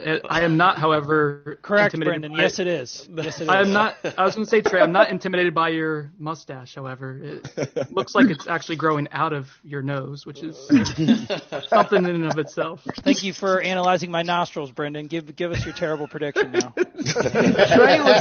Trey looks like one of those Snapchat filters where you're like, all right, 1970. Like watching a documentary. Yeah. Disgusting 70s caricature filter. Right. Boom. Mix between cop and porn stash. Like that's what I was going for. That's really the perfect. Right. Let's see. So on offense, I'm going to go Cam Mcdonald as a breakout player at tight end just because of how Mike Norvell utilizes his tight ends, and he's the only really viable scholarship. I guess White Rector's a scholarship tight end now as well, but Cam Mcdonald is going to be the guy who's going to run with the ones. He's going to probably get 4 or 5 targets a game. He has 45 or so receiving yards in his entire career, so I think he'll easily get to 300 or so receiving yards this season. He'll be a nice part of the offense. On defense, can I say Joshua Kendo? Because he really hasn't had. I'm all aboard the Joshua Kendo hype right now. I'm all on board with Joshua Kendo. He has been lights out in the preseason camp apparently, and this is something like we could say FSU's offensive line still has issues, which they clearly do, but it's not. This isn't something that Kendo has done in previous camps. He's never dominated like how he has before. He's engaged. He's coming off of the most serious of many injuries he's had, but he's coming off the most serious one he's ever had. And he just seems like he's kind of putting it all together right in time for him to get some attention from NFL scouts. Were those predictions fine for you, Trey? Was that okay? What I expected. Yeah, Cam was a really good one. Thunder, bro. Stole my thunder. Trey, who do you have as being a breakout a player for FSU? So many to name. I like Sean Corbin. That's going to be interesting. The speed at which he rehabbed from that, I think that hamstring injury at Texas A&M. He's going to be a contributor both obviously on the offensive side of the ball and a kick returner, something that Norvell is going to scheme up real nice. So that's going to be interesting. I don't know if he's going to be one of my breakouts. I kind of think that room is going to be a little bit more by committee than maybe I previously thought before I started seeing some of the practice film. You're going to have the JUCO kid Webb's going to be kind of like a workhorse for you.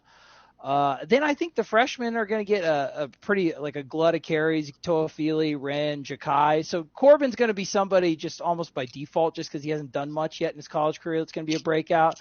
I really think a kid that's going to distinguish himself, and by way of the two deep that already came out, that already has, is Jerrion Jones. That's a cornerback. That's a guy that I know the fan base was excited in a way to land that transfer, but it almost felt like it was a package deal when Fabian Lovett came over. That's where all the hype was focused on, all the attention, obviously with defensive tackle recruiting, how that's been. I don't know if that's a Pandora's box you guys want to get into, but obviously a lot of the eyes were on Fabian Lovett. But then you have Jerrion Jones, the starting corner on the other side, opposite Asante Samuel, is always on like the hashtag mission takeaway turnover, whatever tomfoolery we have to get our guys to like play hard, that all those graphics that came out.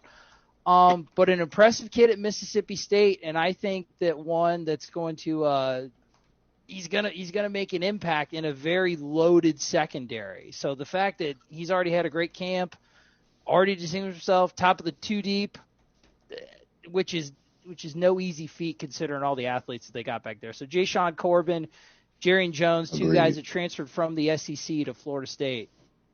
I like it. I'm gonna go ahead and agree with Brennan there. He stole my thunder with Kane Doe.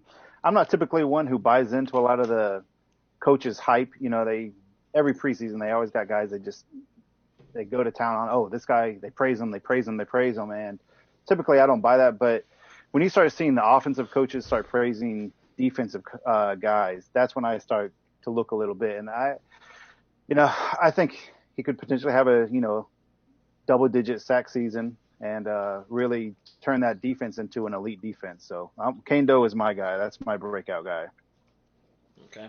I like the Jerrion Jones pick for sure. I mean, we heard a lot of good things about him even when camp was going on really early on, and now it seems, be a starter against Georgia Tech, and I'm excited to see him play. It created really good competition for that DB room too. I mean, bring in two good cats with Dotson and Jones, that kind of wakes up your DB room. One guy I know is talking about is Renardo Green. Mm-hmm. Yeah, true. Brownlee also. And Renardo Green played last year as a freshman. Came in, beat out a bunch of guys who were supposed to be better than him, and played as a second string guy. And now he's pushing for a starter at safety. So no one's talking about him. And you talk about a loaded secondary, and look at Brownlee's emerged in camp. So My breakout is Travis Jay, but I'm also going to look at Renardo Green and what he's been able to do. I like that. Also, do you have a birthday party tonight? I see balloons in the background. No, that is for my youngest. She just turned 8, so that's some strong helium, man. Happy birthday! That's high quality. That's high quality gas. Nice. Yeah, man. Pick. Safety's much improved this year for Florida State. The dollar store helium is legit. It is a real deal. Absolutely, whipped quality. Yep. Let me introduce down here. This is our last guest on here tonight, and this is going to be the last about 15 minutes or so. But Mark Rogers, I've been doing this show with him since last year. We do it every Tuesday night with Jason Parker, but he's got a phenomenal YouTube show. He covers about every team, and it's growing quicker. But we've been covering Florida State together on a nightly show, and I want to welcome you now onto ours. What's going on, Mark? Not too much. Thanks for having me. I appreciate it. Yes, you've been having shows since this morning? About 4 shows, 5 shows today? Constantly. Miami, Michigan. Sorry, I had to say that word, Miami, Michigan. Florida State with Logan at 6, and then we just did a little ACC. Yeah, no, you kill it. I'm happy to have you on here for our last little bit of the show. I want to kind of jump into something here and kind of get a feel for maybe how this offense and these skilled guys are going to be looking. So we've got wide receivers, and the depth chart just came out. Warren Thompson and Helton are your 2 and 3, but obviously Tamarion Terry. But Mark, what are your thoughts on Tamarion Terry and what he can maybe bring to this table? And he has a good chance of being an early first rounder if he has a solid season and him and Blackman can connect. Well, listening to a lot of the discussion and thinking about what I want to see out of this team against Georgia Tech, the 3 things that came to mind, not to don't kill the new guy for taking this in a different direction than your question here, totally. But we know about Terry. We know what he can do. We know based on looking at the depth chart that was just released who the 2 and 3 guys are going to be. But I want to see how they're going to play. I know what we got with Terry, but to see the 2nd and 3rd and 4th receivers on the field and see, because one guy can't get it done, to win the kind of games that Florida State wants to win, to win 7, 8, 9 games this year, they're going to need a 2nd, a 3rd, maybe even a 4th receiver that are going to make plays. Are they going to high point the football? Are they going to outfight and be competitive against DBs? Are they going to gain separation, find the holes in zone coverage, and be in sync with Blackman? So I'm really, in this Georgia Tech game, looking for the guys other than Terry to see how well they play. And Logan's been touting this defense, and I want to see if they play nasty. I know they're going to be good, but I want to see if they're really playing with an attitude. And then, of course, the offensive line. I'm going to be watching an offensive line unlike, most you guys watch the offensive line, but people that just watch the games just to have a good time and watch a football game aren't watching the offensive line. But I'm going to be watching the offensive line because they should – dominance, a strong word, but they should – play a strong game against Georgia Tech if they've really improved here. Mm-hmm. So we're all just a bunch of FSU homers, Mark. So I got to ask you, tell us what's going to happen in this Georgia Tech game. But spread said it. Did it move up to 12.5? I see today. What do you expect? I know it's tough with a new regime, new coach, new system. Georgia Tech's not very good though, right? So what do you expect out of this game? So what I was hoping was I was going to jump on it when it was 10.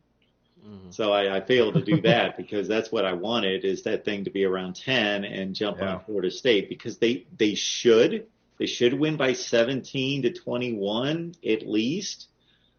Georgia Tech had all sorts of issues transitioning from triple option to a pro style, and they still posted passing numbers in the passing game like they were a triple option team last year. It was that awful. And just looking at their numbers across the board, one of the 2 or 3 worst red zone offenses in the country, least number of explosive plays, most 3 and outs offensively in the country. So I was telling Logan earlier, I'm like, your defense that you're telling me every week is going to be nasty. They better really build some swag against Georgia Tech, because they got to feel good about themselves after this game. Then going into that pretty ridiculous, Miami, North Carolina, Louisville, and somebody else good's in there. Notre Dame stretch, four straight that are going to be tough. So, yeah, I think they've got a good 80-85% chance. I put it at like 82% chance of winning this game. But, yeah, they should cover the 10 or the 12. We'll take it. I'll take that for sure. Any win that's not like a absolute nail biter against a terrible team is very welcome. Steve, Brendan, Everett, we've had you guys on a long time. Again, you're welcome to stay through the completion, but let's get your record predictions. We'll go in that order, and then again, you're welcome to stay through. But if you need to go, you certainly can. I think I was the first name you named. So, up until Charlie Ward went out with 9-2. I was kind of. Chuck did. Chuck dropped the 9 bomb and then left. He did. He said maybe. It might happen. Charlie. I was kind of, right around with Vegas. Vegas, I think the line is 7.5, the win total, and I was kind of leaning between 7 wins, 8 wins. After Charlie dropped that, I'm just gonna flat out say 8 wins. 8-3. Get to a bowl game if there's a bowl season. Maybe add a 9th win and call it a day at 9-3, and really pick up the recruiting for the season and especially for 2022. But that's what I'm going with, 9-3. Lost to Clemson, and then we drop a game to like Notre Dame and maybe one other somewhere like a Louisville or UNC, something like that. Yeah, Brennan. 7-4. Can I go now? Oh, okay, big league. Why don't you turn your hat the right side and buzz off? What do you got to do? Listen to some weirdo ska music? Sorry, man. Get out of here.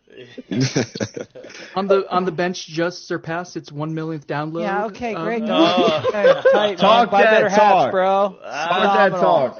7-4. I kind of gone between. Pessimistically 6-5 to 7-4. I think this is a team with a winning record. I think they'd be well coached. The variable I do not know how to account for is they had 3 practices in spring with Mike Norvell and a completely new offense, a completely new defense. This is all brand new. I don't know how that's going to look, especially like in the COVID era where you don't know if guys are going to be missing significant, week or 2 at a time if they're quarantined, contact tracing. There's all sorts of stuff that we don't know. But I think the talent is good at FSU, not FSU standards, but it's still good compared to most of the schedule that FSU is going to face. Other than Clemson and Notre Dame, I think FSU should still be pretty high up in the composite talent rankings that 24/7 has. So talented, well-coached team. I think some deficiencies on the offensive line, still variable with James Blackman. We don't know, but I think good. I think a good team, so 7-4 is what I'm going to go with. Awesome. Nice, Brendan. Also, apologize to Everett Dockets for thinking you're more important than him, by the way. You should probably apologize. I thought I was second. I was second. I'm so sorry, Mr. Good, Everett bro. Dawkins. I apologize. No problem, bro. Be a little different on the field. It's all good, man. Love you, Brendan. Bye, guys. See you, Brendan. Appreciate you. Thank you. Nice meeting you, too. All right. So, for me, now y'all might say I'm crazy, but, I feel like with a good defense, like the sky's the limit, and that's always been the case. And honestly, I don't like Clemson, and Notre Dame never really lives up to the hype. So I'm just gonna say we got a chance to go all the way. I mean, why not? I love it. Why not? Now we talking.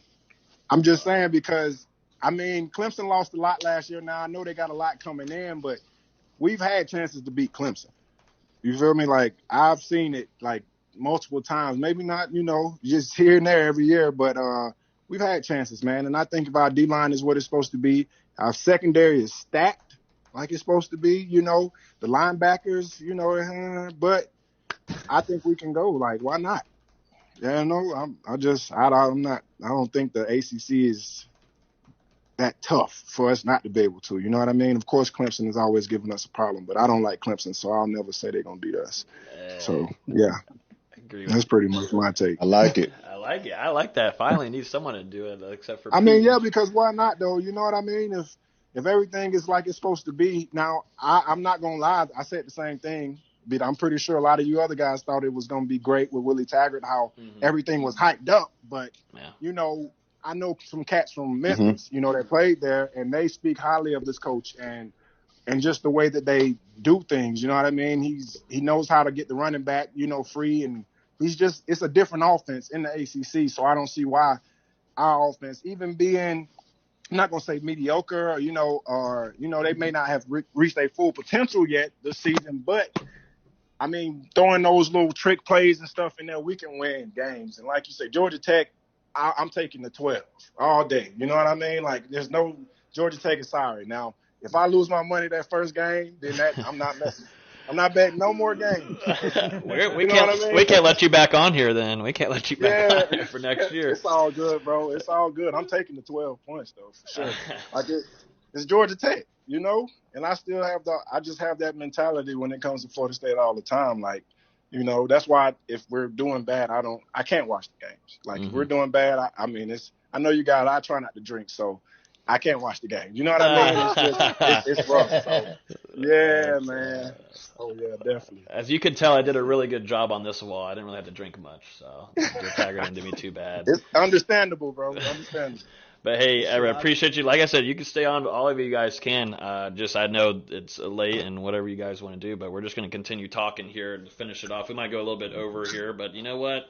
It's friggin' game week finally, so I'm excited. You see how I said friggin' there, Trey? I'm trying to keep That was good. Yeah, you pronounced it very, very forcefully. It was almost like an expletive. I'm proud of you. That was smooth. I wanna get y'all's thoughts too, and I think TJ also has a question here on the recruiting side because we really haven't touched too much on it, but we have some great recruiting insiders here.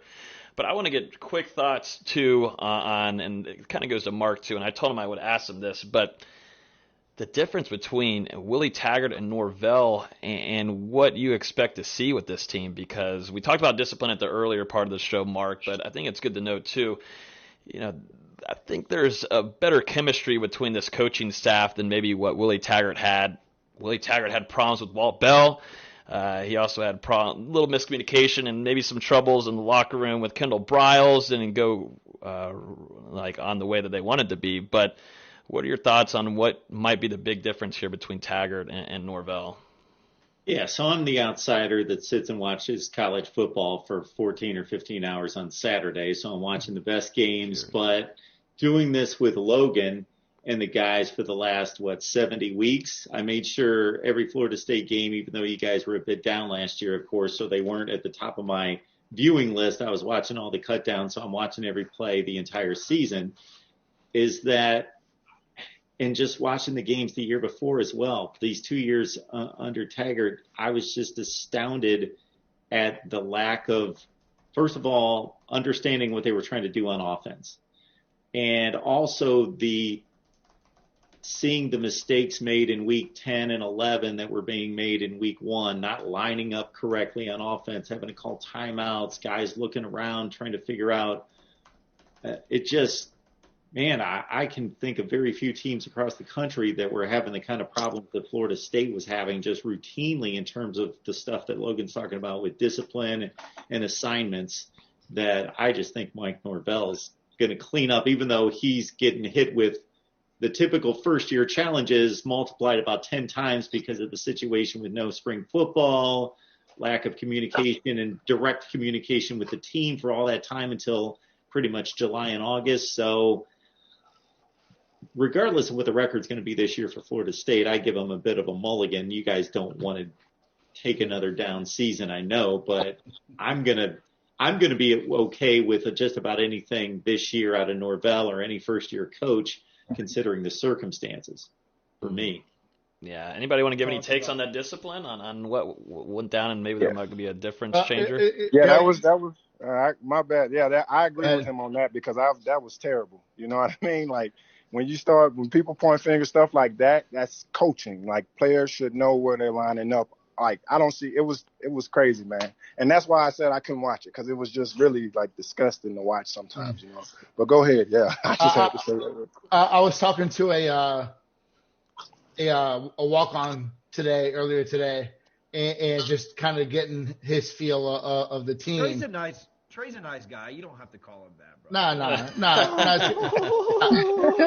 I gotta commend Trey for his Nation of Domination tweet. That was phenomenal.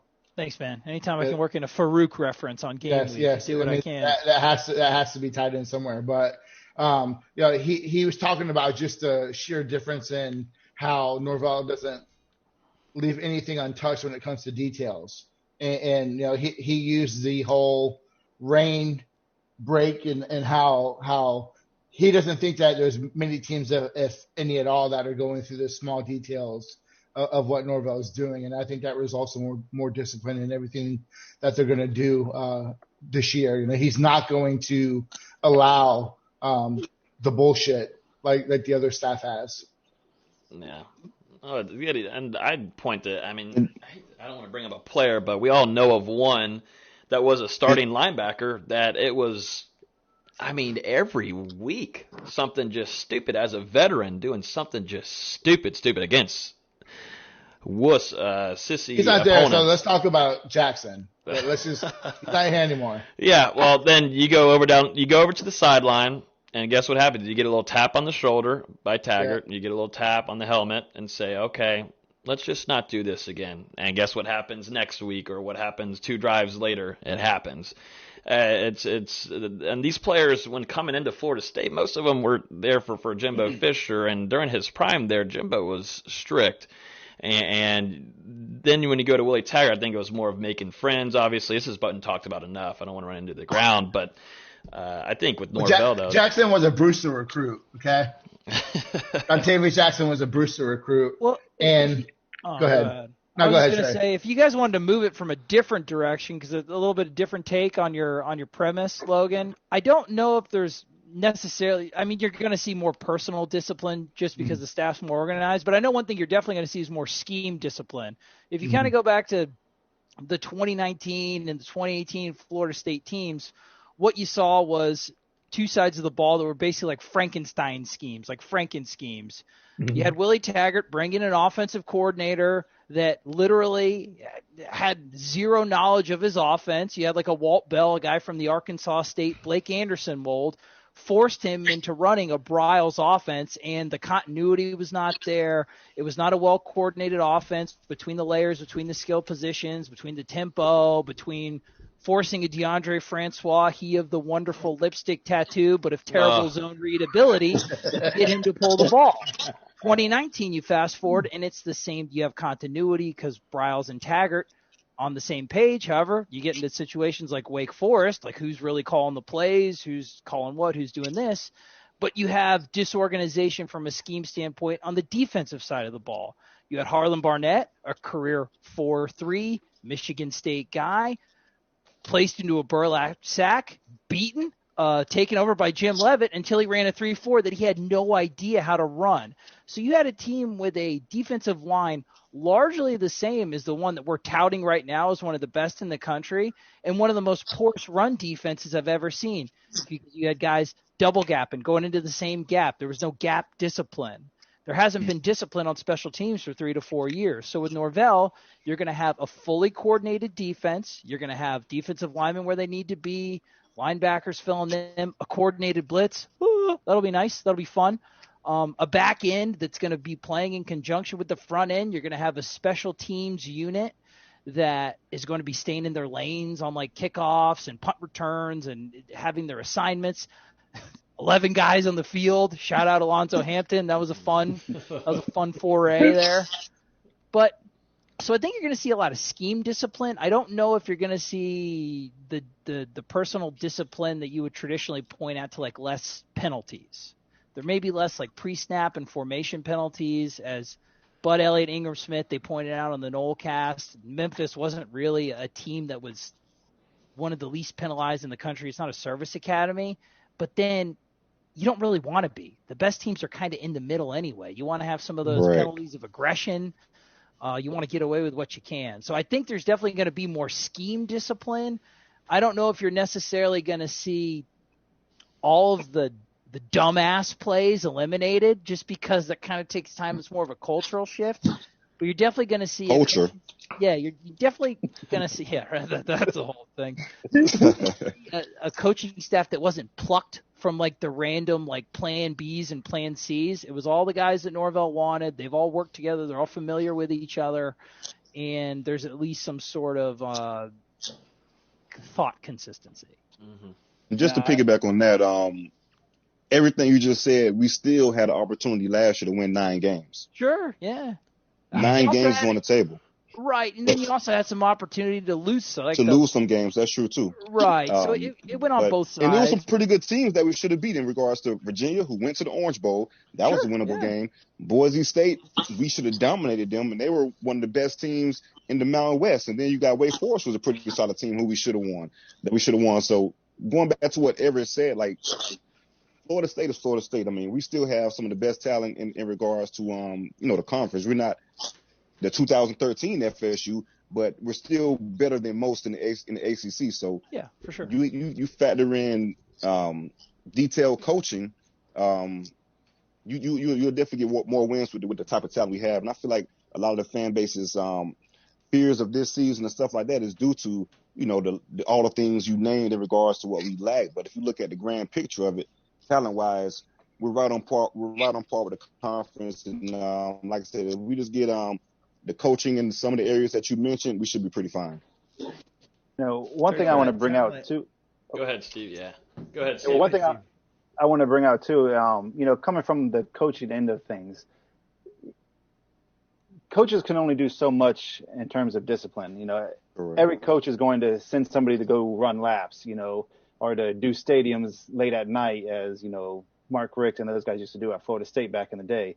Every coach is going to do those things. And, but what separates, a fire, or what connects a fire breather type coach like a Jimbo Fisher or somebody who's a player's coach like a Pete Carroll?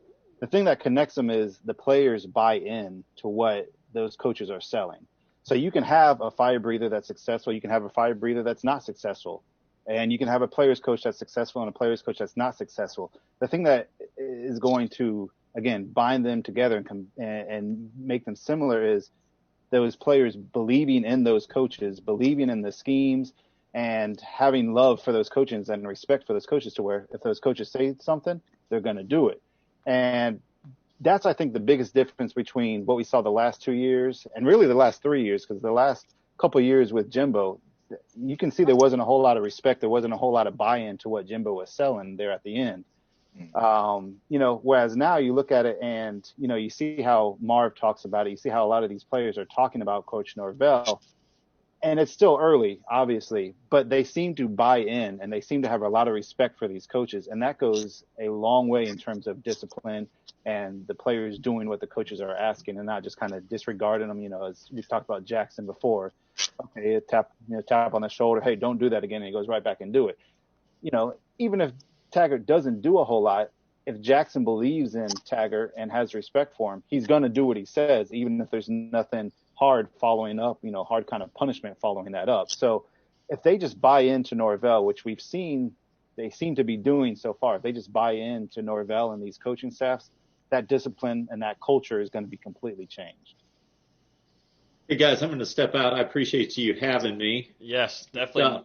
Definitely, Mark. I know you don't give your record predictions on here. You're gonna wait. You didn't give it earlier. I don't think I want to give my record projection. I just heard 11-0, and now I think I'm going to be on the other end of the spectrum.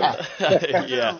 I've got a question for you, and you're going to give kind of a record prediction here. So some of the records that have been thrown around here, 7-4, 8-3, seem to be pretty prevalent. But let's go opposite ends of the spectrum.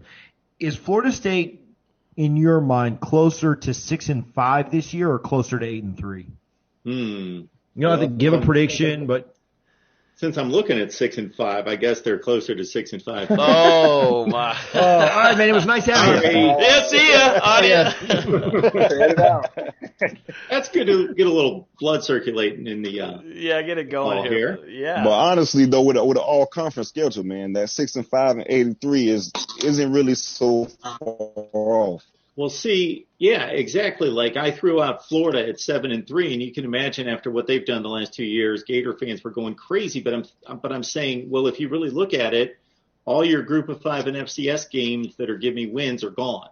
They're gone. The 4 non-conference games that you usually play and win all those games, and Florida State over the last couple of years for Florida has been an easy win. Those are gone. So now they're just the SEC games. So 7-3 is not me dogging your team. So with 10 conference games and with Notre Dame in the mix, I just see it this way. Clemson's obviously Clemson. They're here. Now that Notre Dame's been inserted, until proven otherwise, you got to kind of consider them the second best team in the league. And then you got this, man, the league's been unlike any other league. When you look at the Big Ten, you look at the SEC, all the other leagues, you see this tier system. But after Clemson, Florida State they were the Clemson before Clemson, of course. And then you had that transition year of 2014, 15 into 16. You guys battled them. They took it over. And when you guys dropped off, the rest of the league dropped off. This league went 10-3 in the postseason in 2016, won the national championship. You guys won the Orange Bowl. I still thought the SEC was the best league, but you guys played on the field that year like the best league. And now that Florida State dropped off, the rest of the league went with you, and the league went 5-19 against the other 4 conferences last year. So I just see it as this mishmash of like 7-5 kind of teams. So when I say Florida State's going to go 6-5, I think that's that close to 8-3, and I'm taking them on the low end. Like I'm taking them to lose all the games that they could lose. So I think that 6-5 is on the low end. Like I don't see it dropping below that. But I just think that the ACC, until proven otherwise, is just, man, it's a glut. Even the bottom of the ACC, you can't go to the ACC like you can go to the Big 12 and say Kansas is at the bottom, Big 10, Rutgers is at the bottom, Vanderbilt's at the bottom. It alternates every year. Like Syracuse but Syracuse won 10 games 2 years ago, but sometimes they're at the bottom. Georgia Tech's been at the bottom, but they went to an Orange Bowl just a few years ago. So even the worst teams in the ACC have rotated. NC State went 1-7 after going 9-4 the 2 previous years. Went 1-7 in the conference last year. So it's a really strange conference. Got to say that. Well, Mark, I definitely appreciate you coming on here as always. I'll see you on Tuesday night to recap this Georgia Tech game, and hopefully we all pretty much are predicting Florida State to win that. So hopefully we're right, or we're going to get trolled in the chat. So I definitely appreciate you, Mark, as always. You need to get some rest. You've been going all day long, so get some rest. No doubt. Thanks, guys. Appreciate it, man. See you, Mark. Hey, fellas, I'm about to head out as well, man. All right, Dawkins. Hey, I really appreciate you. Hey, no problem, man. Thanks for inviting me, man. Y'all have to take it easy. Yes, for sure. Take care. Yes, see you, man. See ya. See you, big dog.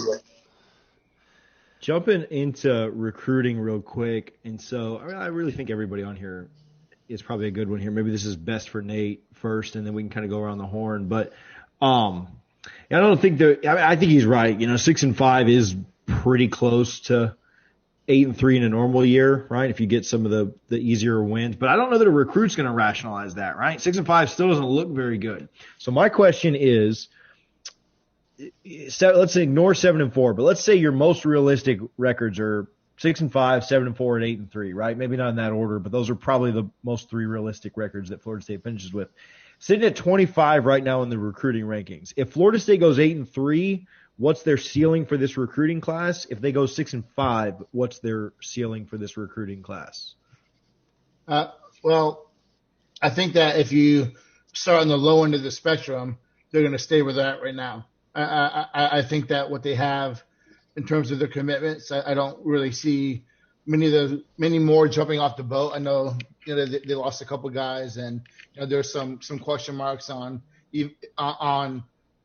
taking a bunch of 3-stars. But one thing that Norvell really likes is the evaluation piece. So he thinks that he has some pieces that fit what they want to do. If they go 6-5, they're not going to land those. Terry Arnold's are not going to land those high-hanging fruit, so to speak. They're going to finish at a mid-20s class, which I think would be very disappointing for Norvell and for Florida State, because that's not how FSU is supposed to recruit. And one thing that you have to consider, too, when you talk to these kids is that the logo itself and the school itself and the thought of FSU still holds a lot of weight with them. But every time they talk to them, it's like they want to see what they're going to do. And they're interested to see what Norvell can do, because they paid attention when he did at Memphis. He did a lot of great things when he was at that program, getting them to a Cotton Bowl last year. The way that he connects with these guys, with the way his staff is a little bit younger, and the way that they are recruiting right now and how aggressive they are, it would be a 25, 22, 23 class. If they hit the 8-3 mark, I think you show the direction that you kind of proving what you are trying to sell these guys, and then you're able to land the Terry Arnolds and the Destin Payzons and the Chambray Jacksons, guys that FSU feels kind of good about right now, but they still have to prove themselves on the field. And these guys are not going to go to a sinking ship. And at some point, Florida State does have to turn it around. My main feeling is that 8-3, you're looking at a top 15 class. I don't think it really gets higher than that right now because of where they are sitting at 25 unless you guys like Luke Altmaier get a bump and stuff like that. So I do think that, they are trending in the right direction. There's a lot of, behind scenes and thoughts of where they're at with some of these kids. But at the end of the day, they want to see FSU get back to being Florida State, and they got to trust that. So yeah, I think I agree with Nate in regards to the ranking system in regards to where we could finish, but I guess it also depends on how you look at. Say for instance, we go 6-5 and we look amazing, like North Carolina looked last year.